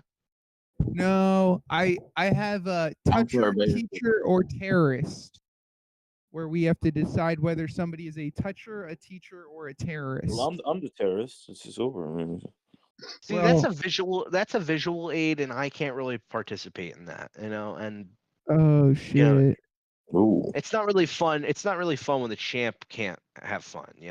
The party don't start until I walk in. Yeah, because you're on dial-up or AOL fucking free CD internet over there or whatever. You're paying, dude. I'm really not. I'm fucking paying like $80-$90 a month for 5G, and this is what I get. Jesus. Fucking bullshit, man. Fucking bullcrap. Wait, dude. Oh, so by the way, that whole thing with my account was resolved. What it turned out to be was that when I moved money from my account through my Cash App, for whatever reason, I guess because I don't know what was going on. They said there was some sort of problem with their servers or whatever, but it wasn't processing my payments until Monday. So basically, it counted it as an overdraft. But by Monday, it was all solved, and I actually turned out to have $40 in my account that I didn't even realize I had. So, oh yeah, a win for the champ. Good now. A win for the champ in the end. And yes, Mr. Pico can sleep good now because now he doesn't have to wonder where I'm going to get my next Wawa pizza. I clearly have the money for it now. You have the money for a couple Wawa pizzas, if I understand correct. Man, I would kill right now for a triple Whopper with extra cheese. Just fucking. A Whopper? I mean, yeah, back in the day they were good. Now a Whopper is kind of trash, to be quite honest with you. No, I like the flame broil. But let me ask you this, Omar. So it already has 3 slices of cheese, right? What? A triple Whopper? Yeah. And then you get extra cheese. Does that mean it has 4 slices of cheese, or does it have 6 slices of cheese? I think it has 6, I believe. Jesus Christ! And how many heart attacks is that? Like 1.68? A couple, at least 2, 3, something like that. Sounds delicious. Is that good? Is that good? It's fantastic. I mean, it's worth it. If we're gonna die one day, bro. So McDonald's brought back the McRib. So for those of you who enjoy that. You know what I think? I honestly think that the like the big face products, you know what I mean, for these, like for McDonald's or for Wendy's or for Burger King, like the most popular items for each prospective brand are usually not the best item. Like, I don't really like the Big Mac that much. The Whopper to me is usually hit or miss nowadays. I think because they changed the recipe or something. Burger King has been trash. And then, like, I don't really like Baconators that much either. But, like, I feel like the burgers that are, like, under their menu, like, I like quarter pounders way more than a Big Mac. Like, I'll get a quarter pounder any day, bro. Absolutely. I've never had a Big Mac. They're fucking trash, bro. It's like half of it's sauce. It's just an extra bun between a McDouble and a Big Mac. A little extra meat. I don't like onions, and that's why I never ordered them. And I know you can get them without onions or whatever, but just never wanted to. And and they don't. I don't think it comes with like mustard or anything. Yeah, like, just that Thousand Island sauce. So here it comes with mustard, ketchup, and onions and pickles. Yeah, the quarter pounders. Yeah, the quarter pounders comes with that in America. Yeah, and I remove the onions and the ketchup, and I leave the rest. I've noticed though that the McDonald's menu kind of feels small now. Like, they got rid of a lot of items, and like with the burgers. Like, I remember there used to be so many different types of burgers and like chicken strips that you could get and whatever. Now, burgers, burgers. I'm eating my burgers, dude. Yeah, but now it's tiny. Well, remember when fucking double McDoubles were 99 cents? Yeah, nothing is $1 anymore. 4 years ago, maybe. Nothing. Yeah, nothing's $1 anymore, except for that Not mad even cow $1. disease. Except for the mad cow disease burgers they were trying to give out for Thing is, 50 cents. fast food right now, fast food was supposed to be cheap. Right now, so fast food is not cheap at all. You know what? It's still cheap if you go through the drive-through. It's not cheap if you order for fucking DoorDash. DoorDash, it's Yeah. like you're paying an extra $20. Yeah. And this concludes alpha or beta. So I think we should move back to the CM Punk topic. So I want everybody to say it now. Is CM Punk returning to WWE, if not at Survivor Series at all? At the Rumble, yes. Okay, Yes. Nerdy, you. Oh no. Okay, sounds kind of like you're trying to be a contrarian. No. Omar, what about you? He's coming back at Survivor Series.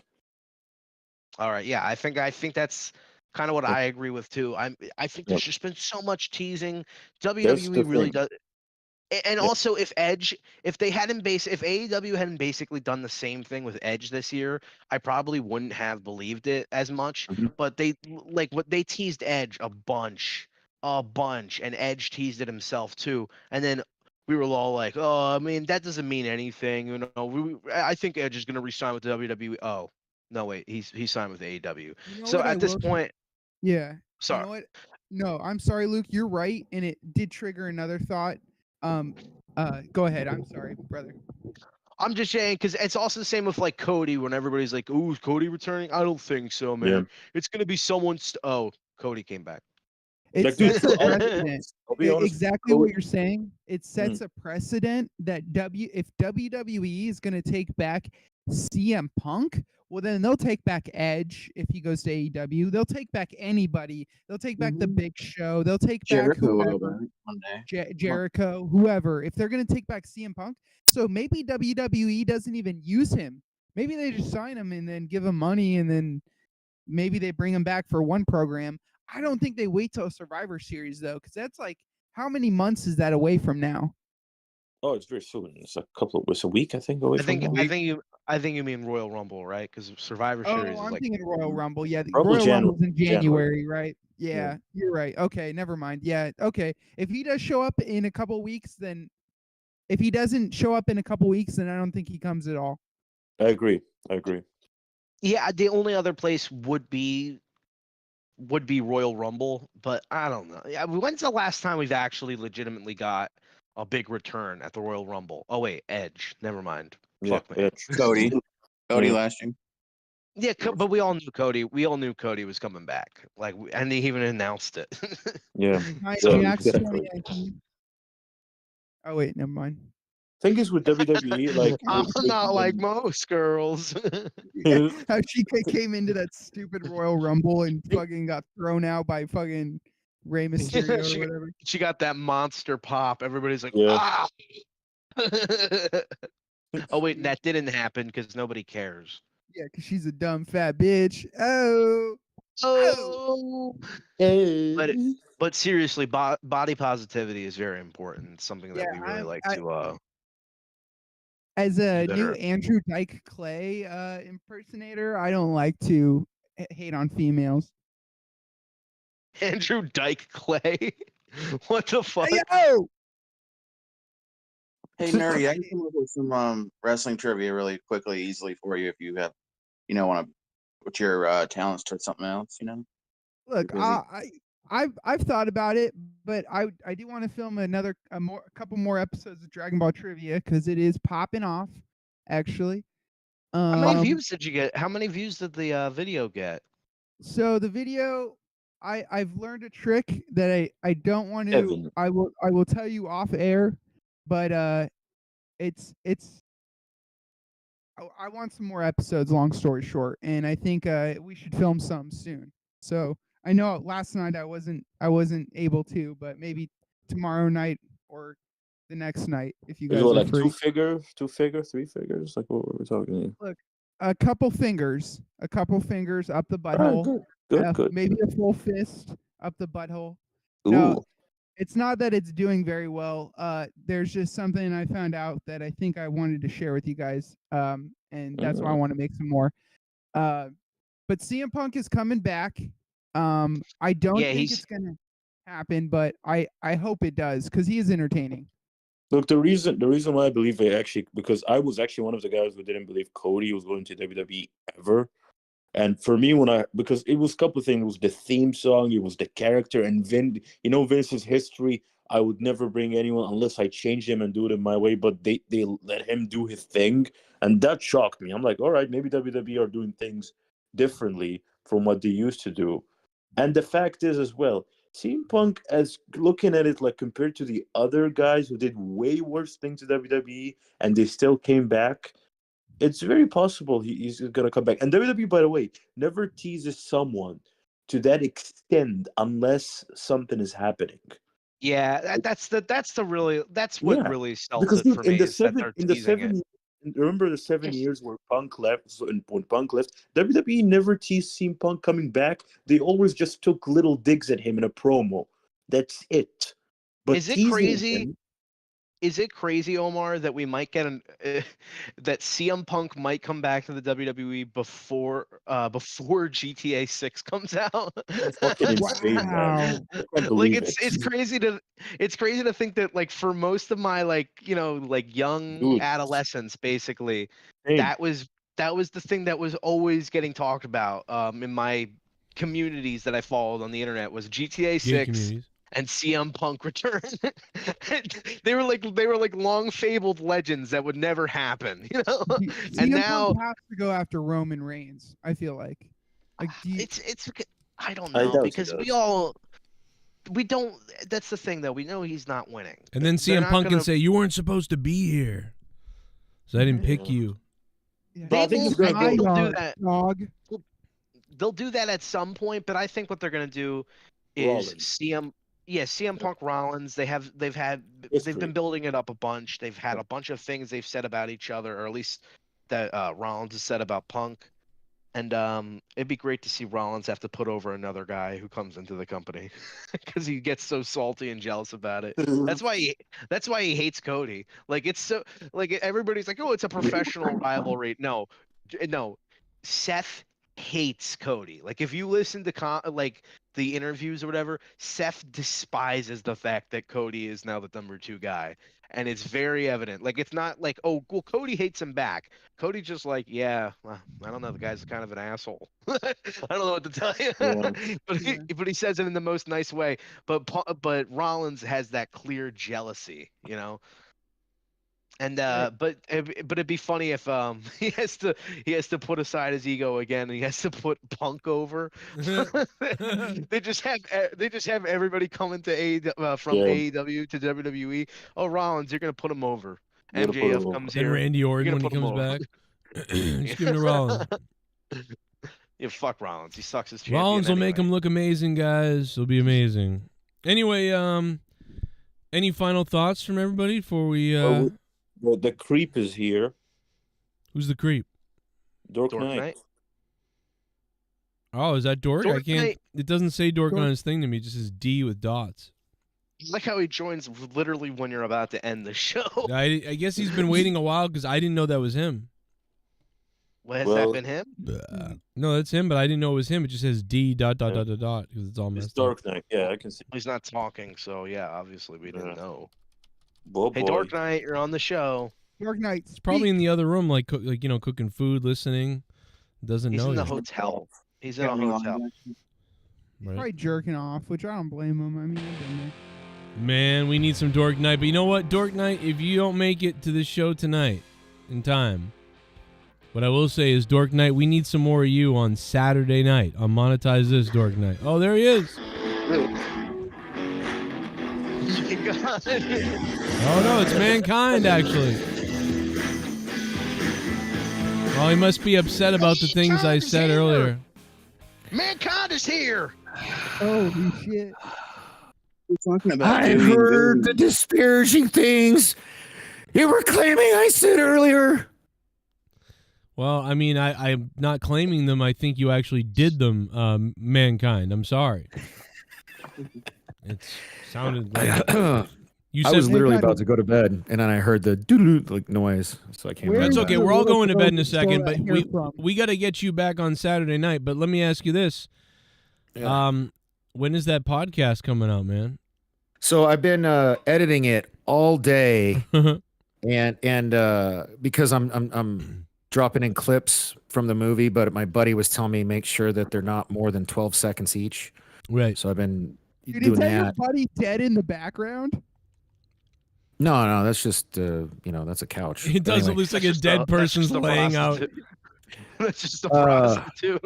Yeah. So I don't know. I think I'll be finished editing it tomorrow, and then I just got to get with Stacy, the ex-wife, because she wants to do like a premiere so she can participate in the chat. And not only is she a school teacher, she tutors after school. So, originally we were hoping to do it yesterday because What does she teach? What does that mean? What does she teach? Tutoring. She's a first grade teacher. She has been for over 20 years. Did you ever feel like she got a little too close with any of her students? No. Did you ever feel that she? Sick thing to Did you say. ever feel that she? Did you ever feel that she like kind of talked to you like you were a first grader, like talked down to you? Oh yeah, totally. So Does that that turn attracts you on, Knight? that turns you on. Great. No, that was So totally that was an issue. She put you in time. Okay. Is she one of those people? Is she one of those people that think that? What the fuck? I'm just hearing a crazy mankind impression in the background. Anyway, is she one of those people like who think that like teachers are like actual heroes of society because they have to go to Well, work? first of all, come on. I believe that. They are. First of all, where would any of us be without teachers? Teachers are grossly underpaid. Right. It's criminal. Yes, they are. Think about it. If you just broke it, if you broke it down, just fuck them teaching anything. If you broke it down hourly per child, babysitting, what you pay a babysitter, even if it's minimum wage. Okay, let's just say she got paid minimum wage to babysit a kid for 6.5 to 7 hours a day, but she's doing times 20 kids. She'd be making fucking 2-3 times as much a year as she makes What's without even what's teaching babysitting? without even teaching them any. Come on, man. You corral 26-year-olds. I mean, and I'm not, and I'd be saying this whether my ex-wife was a school teacher. I've always felt that's why I actually wanted to be a school teacher at one point in my life. Bet you did. And when I looked into it, when I looked into it, I was like, fuck that. Like there's like my son, he's just turned 25 yesterday, was making more money than Stacy until she just got her recent raise. And he's 25. Right. I mean, that's stupid on her part. I mean, honestly, all teachers. Teachers are whiners. They know how shit their job is, but they're going to join the job But anyway. their job And should be valued higher. Because teaching's I've made this argument. Teaching's a calling. It really is. And I substituted. Hey, I mean, I don't appreciate using that word in a derogatory sense, but that's fine. You show your ignorance. No worries. Cuckolding is not the same thing as substituting in class. Okay. I mean, how many? Listen, they can't be getting paid way more because, first of all, there's a million fucking teachers. So, like, I don't know, are they all that special? Really? Do your research, bro. Wow. There's actually a teacher shortage. That's why classrooms sizes are so large. Well, and here's the other thing. Let me ask you one other thing too. Are you really a teacher if you haven't touched a kid? Exactly. Right. It depends on your definition of the word touch. Listen, touch their soul or touch their butthole. You know what I mean? Oh my God! I meant touch like oh my God, like Teachers always emotional. talk about how underpaid they are. They always talk about how underpaid they are. Listen, you get the summer off, duh. So like, you know who doesn't get the summer off? Pretty much everybody else. Second of all, their fucking health insurance. Man, and their Luke, benefits, you are really talking out of your ass. You have no idea what you're talking about. Dude, some of the benefits that Most these New teachers Jersey teachers get paid are like know. $90,000 in fucking insurance. See, bro. hold up. That depends on the state. No, Nevada, and this is something I've gotten onto her about. Nevada's like 48th in the nation with teacher pay. She just got blood work done. Blood work. They wanted a $200 fucking copay for blood work. Her insurance is shit. Look, and she doesn't. She's not a complainer. I'm the one complaining on her, not just her behalf, but all teachers' behalves. It's bullshit, man. Like if every teacher in the country went on strike, how fucked would all of our kids be? Hey, let me ask you something. Oh, I forgot. You're a child yourself, Rojas. So anybody here who's old enough. Anybody here Are you gonna rape me? Are you gonna rape me too? No, anybody here who's old enough, who's got children, do you have fucking time to teach them plus work a job to put a roof over their fucking heads? No. Teachers deserve to be paid way better. And the only reason she makes the money she makes in Nevada is because she teaches at a private school. Like she'd be making like $10K less a year if she worked for CCSD, which is horseshit because she's been teaching. This is her 21st year. All I'm saying is maybe teachers would be treated and respected better if they weren't such bitches all the time. And that's probably why. That's probably why they're not. That's probably why they're not paid properly, because everybody had a bad experience. Everybody's always had bad experiences with teachers. Listen, everybody knows that teachers are arrogant motherfuckers who think they're like God's gift to the fucking earth, and that they smell their own farts. Hey man, like I don't know what kind of shitty teachers you had, but all fucking liberal. I couldn't disagree with New Jersey. I mean, look. I'll say this. I'll say this. I mean, I bet teacher's pet growing up. Look. I'll say this. I bet there's good teachers out there. I'm pretty sure there's shit teachers. There's some. But the fact teachers. is, one second, look. The fact is, you're saying teachers should be paid more. I think everyone should be paid more. Not teachers ain't nothing special. I agree. I saw a funny tweet that the Popcast guys retweeted. Joe, you probably saw it too. This guy was like, the rate of inflation since last year was like 3 point something or other. I just got my annual 1% raise, so now I'm making only 2% less than I did last year. Did you see that tweet? It's it's everybody. Yeah. Right. But especially in Nevada, it's a huge problem. She refused to be, because unlike Rojas is trying to say, lots of teachers aren't bitches and they don't complain. And my ex-wife, whom I've known for 30 years and have a tremendous amount of respect for, and I have 2 children with her that we co-parent, 14 and 17. One of them is a special needs kid. She refused to join the union when we first moved out here. 13. No, when we first moved out here, 13. The linebacker was from a one-night stand. I've told this fucking story. Stop bringing it up. Anyway, so no, it wasn't. That wasn't the linebacker. That wasn't what the linebacker was. The linebacker is what you called your daughter. That's what you called your daughter. That's what he's talking about. The one, clean the wax out of your ears, Jesus Christ! I said the daughter from the one night stand. The daughter from the one night stand. You fat fuck. Go get some braces so I don't have to fucking keep thinking about sticking my dick between your teeth. Oh, okay. Anyway, Jesus Christ! So I told you know. Listen, the bottom line is Dork is right. Teachers are grossly underpaid. Everyone is underpaid. You're right. Everyone's underpaid. But I mean, the fact that teachers who are teaching our kids and doing all these things to our kids, yeah, there's some bad teachers, but just because there's some bad teachers doesn't mean all the teachers shouldn't be paid well. They should be paid really well. It's fucking crazy. We give cops, some cops get paid pretty well. Some people like that get paid, but instead of sending Ukraine $100 billion this year, how about we fucking pay some teachers? And Israel. Testify. I just wanted to make my point. I just wanted to make my point really quick to what Rojas was saying. So when my ex and I first moved out here to Vegas 13 and a half years ago, she did the normal thing. She applied for CCSD, which is the public school, as a teacher.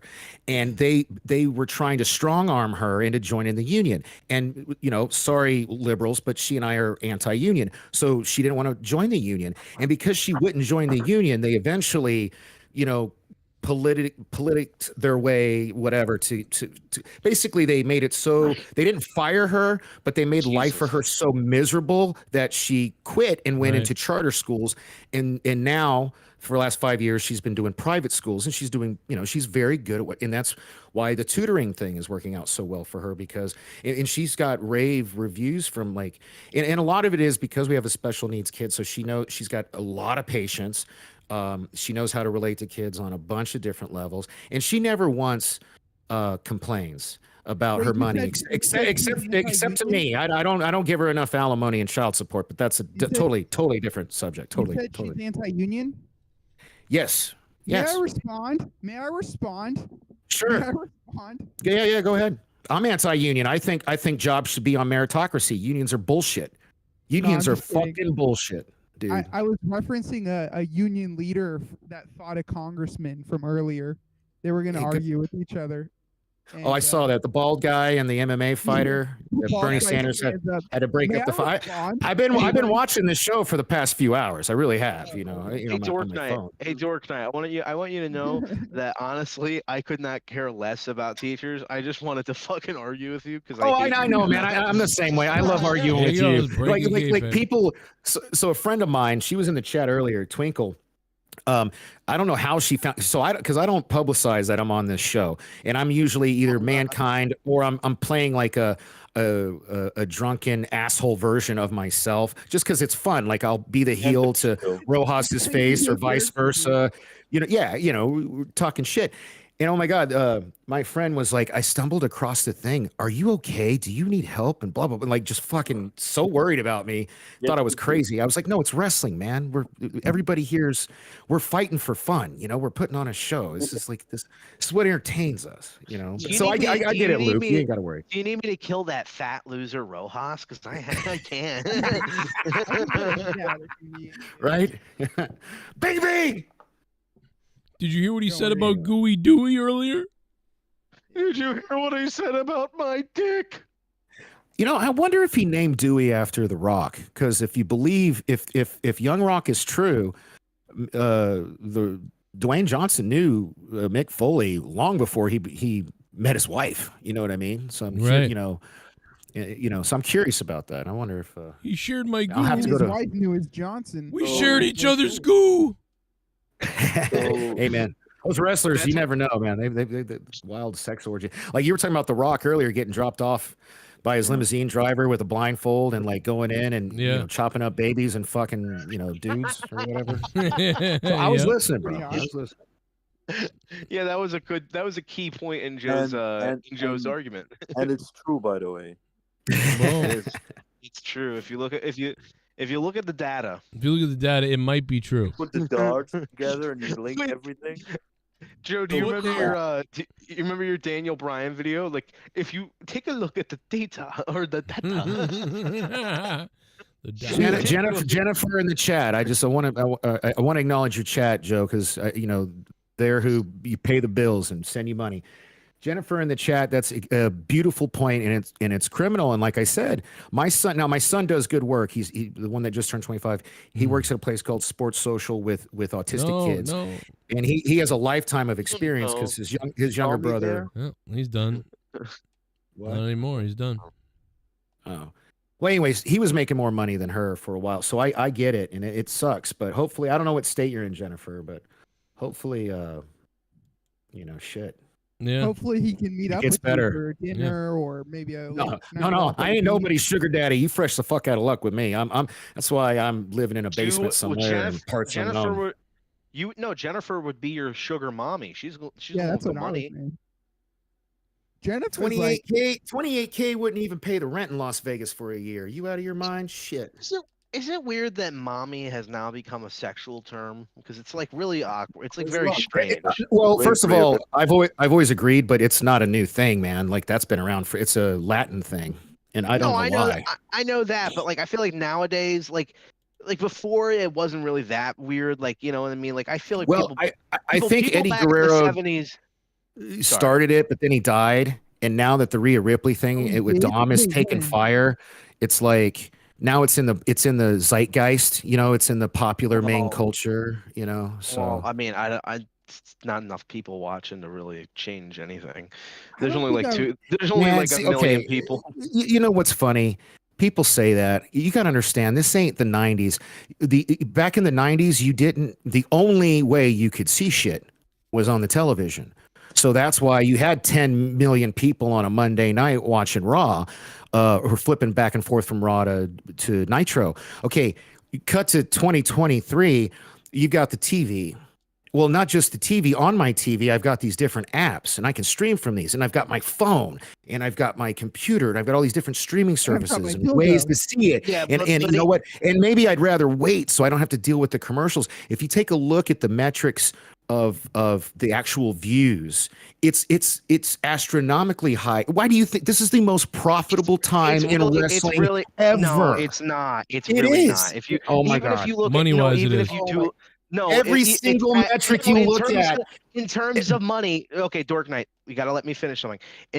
In terms of money, yes, but in terms of viewership, to say that this is more, that You're this talking is about better money. than something. That's not what he said, Yeah, though, Luke. okay. He said money. Yeah, he said the most profitable. no, but he's saying that there's more. But he's trying to make an argument that there's more eyes right now. No, he's not making. No, he's not making that argument. That's not what he said. Okay, he said then- money. He said then it's the why most would- then what are you- profitable. Then I don't No, understand. I don't understand why you would bring it up when what we were talking about. Let me explain why I would. Let me explain, because you're okay. Even though, so what do we got? Like 2 million people watching Raw now. Is that about right? I think 1.5. Yeah. Well, okay, so let's say, fuck it, 1.5. Okay. Okay, so you've lost 8.5 million viewers in the last 30 years, roughly. So, oh my God, but you actually haven't. Now, I'm not saying we're seeing more or less, but they're definitely seeing enough to where they're making money hand over fucking fist. There are wrestling references in goddamn near everything, dude. Whether you're watching a movie, a TV show, the fucking news. I swear to God, man, like there's a wrestling reference of some kind, you know, whether it's they're mostly Nowadays, I don't know about that. That doesn't have anything to do. That really doesn't No, have it's a anything part- to it's do a with part- anything.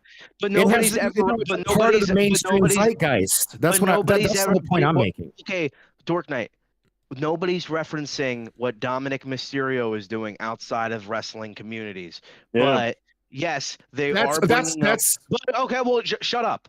What they are bringing up is The Rock. What they are bringing up is Triple H. What they are bringing up is Stone Cold. Steve So Austin. things from the past. But to say that that Rhea Ripley popularized mommy in culture as of we live in today is ridiculous, because not No, nearly it's not, enough because people, because it's not nearly- exponential. not nearly- no, it's really not. I've let 'cause you not talk. nearly- No, let me not reply to not that. Nearly enough people. Not nearly enough people. Even if you put all the money, even if you put I'll all agree. the numbers, Hold even if you up. put all the numbers of TV, YouTube, Instagram, Twitter, all them together, that is not enough people to change the culture.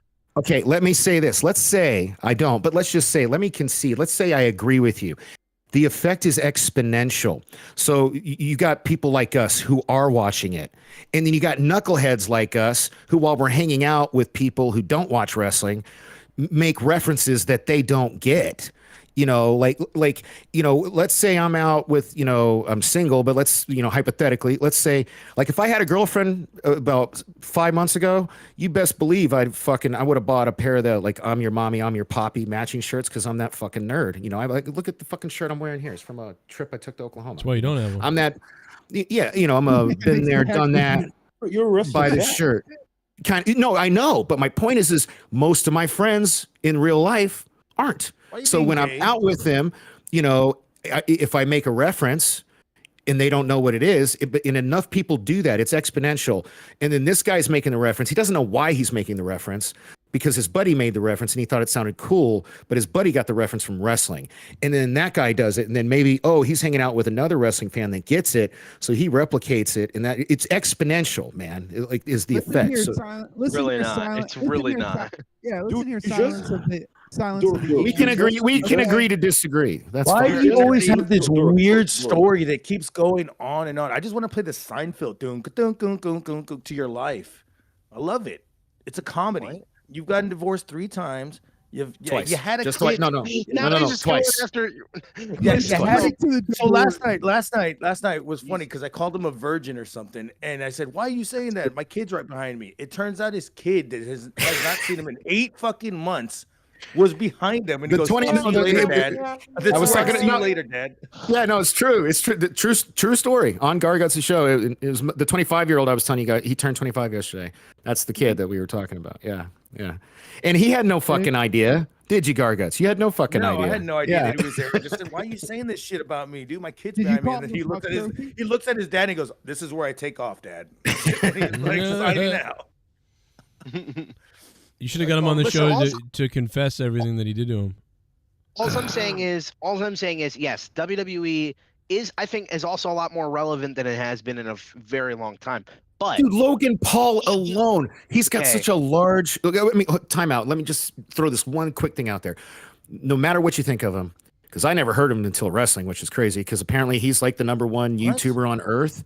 Yeah, I know, right? I live in a very closed, Other than sheltered Joe life. Cronin, maybe. I've been saying I've been So- saying for years that people were watching my show that my they point- they got to get these big like social media people to join the company, and it's funny because they went and did that. Yeah, they did, and that opened it up to a whole slew of other people that would never give a fuck about wrestling. You know what I mean? So that's just one example. Can I say nowhere something? near Bad Bunny probably brought a bunch of new eyeballs to Look, wrestling. Can I say something? Sorry. Yeah. Sorry. Look, I agree with some of your points you're saying. He does bring guys, but Luke's point is, name me one wrestler after the Attitude Era, coming from wrestling. Again, Logan Paul is in mainstream and pop culture, not because of wrestling. I already got one. Yeah, But but go ahead. one after, let's say 2003 or 4, that made it to pop culture and everybody uses. Are you looking at me now, bro? Because I'm answering it without saying a word. Damn, No, he can't. speak. He can't see you, literally. Exactly, bro. John Cena. He John gets Cena referenced all the fucking time. John Cena debuted in 2002. That motherfucker is still wrestling, and he didn't get big until the mid to late 2000s. He didn't win his first title until like 2014 or something. John Cena, even then, it took him how many years? It took him how many years on top of the WWE for him to be like, people to be like, oh, he's John Cena. It took him that many years on top. Yeah, man, but it takes time, man. They're building superstars. I'm not saying it doesn't, Dork Knight. If you would let me finish a fucking point for 2 seconds, god damn it. What I'm saying is that John Cena, after years of being on top, finally became a recognizable figure outside of wrestling to the point where now he's in Hollywood. But do you think anybody, you go up on the street and ask anybody, hey, do you know who Rhea Ripley is? They'll be like, no. Do you know who Roman Reigns is? Exactly. No. Is he that guy who kind of looks like Aquaman? No, not really. That's the only thing they know. So to claim that, I would argue this. To claim that WWE, that most people nowadays can't even name most of the new wrestlers, to claim that WWE has the clout to popularize mommy as a sexualized term is ridiculous. It's ridiculous. Like, not even. I think it has an effect. It's an exponential one. I'm not saying even Cody. If you ask anybody no, actually, I was going to bring up Cody Rhodes or Brock Lesnar or the Undertaker. But Brock Lesnar became back in 03. And the UFC. That's the difference. Yeah, Brock Lesnar, everybody knew from the UFC. More people nowadays probably know him. He was in the WWE way before he was in the UFC. Most people, during football, some Atlanta Falcons fans during a time where WWE was way more culturally relevant than it is now. But also a lot of people only saw him from UFC. Like, yeah, they kind of knew he was in WWE. Dude, are you kidding me? Football games have wrestlers and wrestling themes, and they're holding up title belts. I don't get what you're saying. I thought you were a fan. It's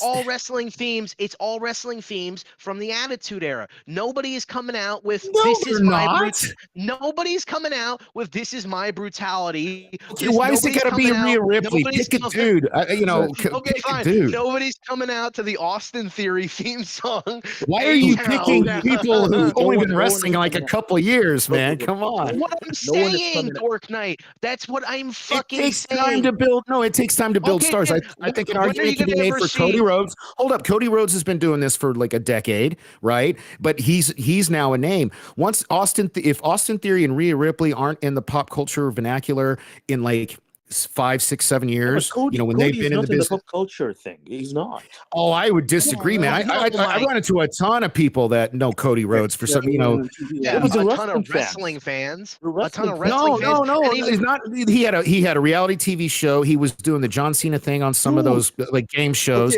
He has a documentary. So all this stuff is outside of wrestling that people know him from. That's what I'm saying, Dork. Nobody, well, that's fine, but nobody is watching. Nobody knows Cody Rhodes.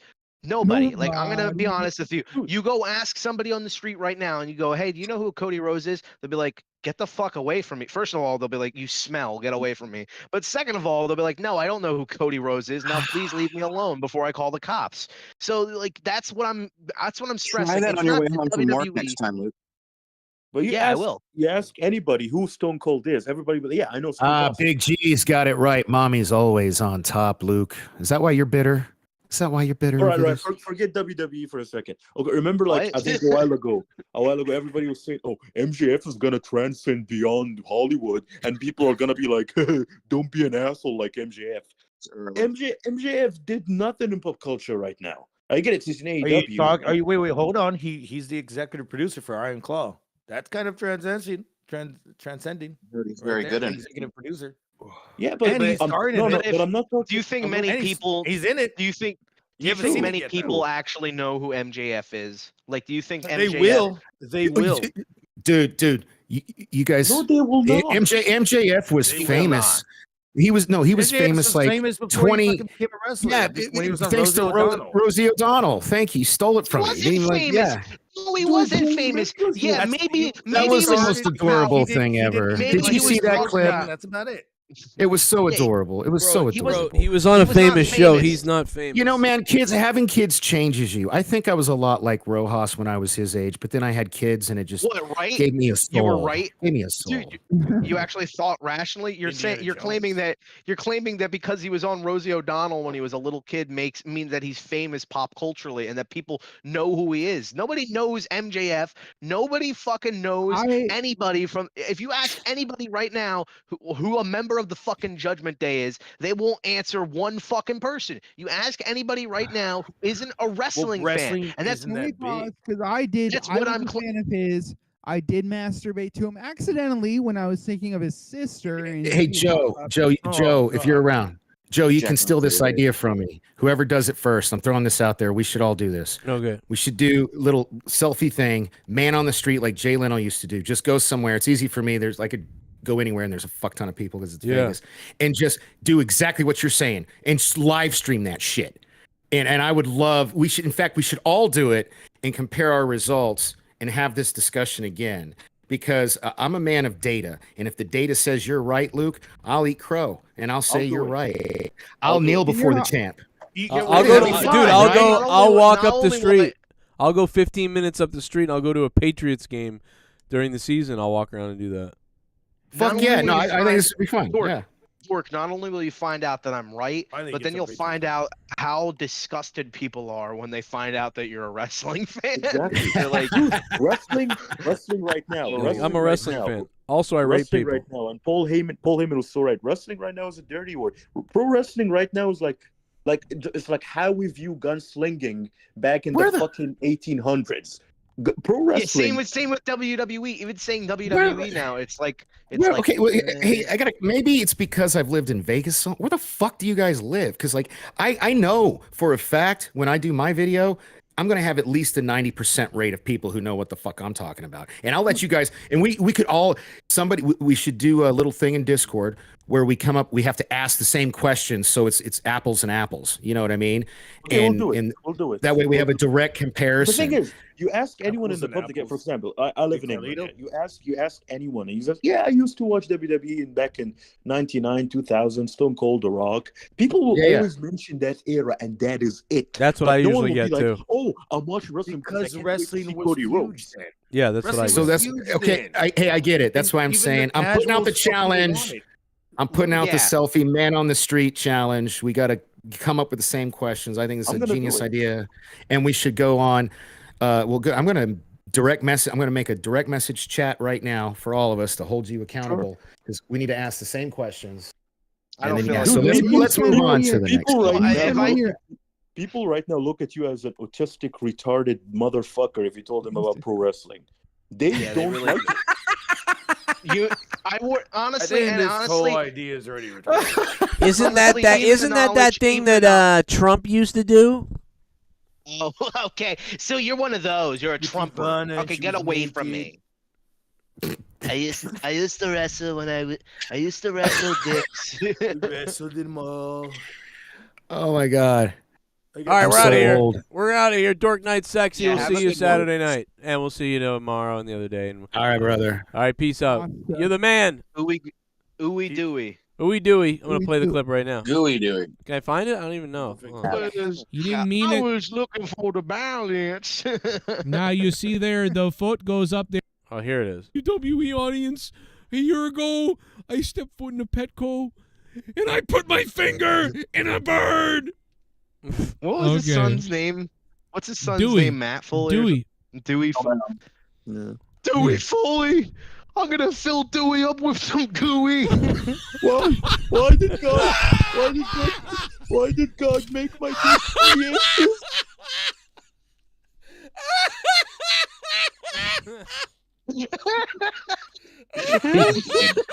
The first gooey match.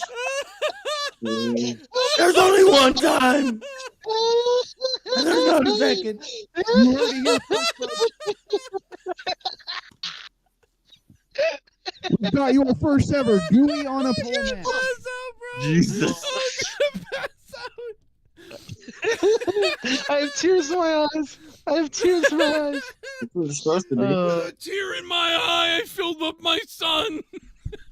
Tears in my eye, and I made him cry.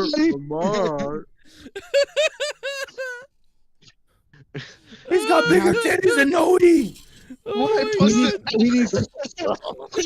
need Kurt Angle's half black son. And when I busted in a nut, I said, bang, bang.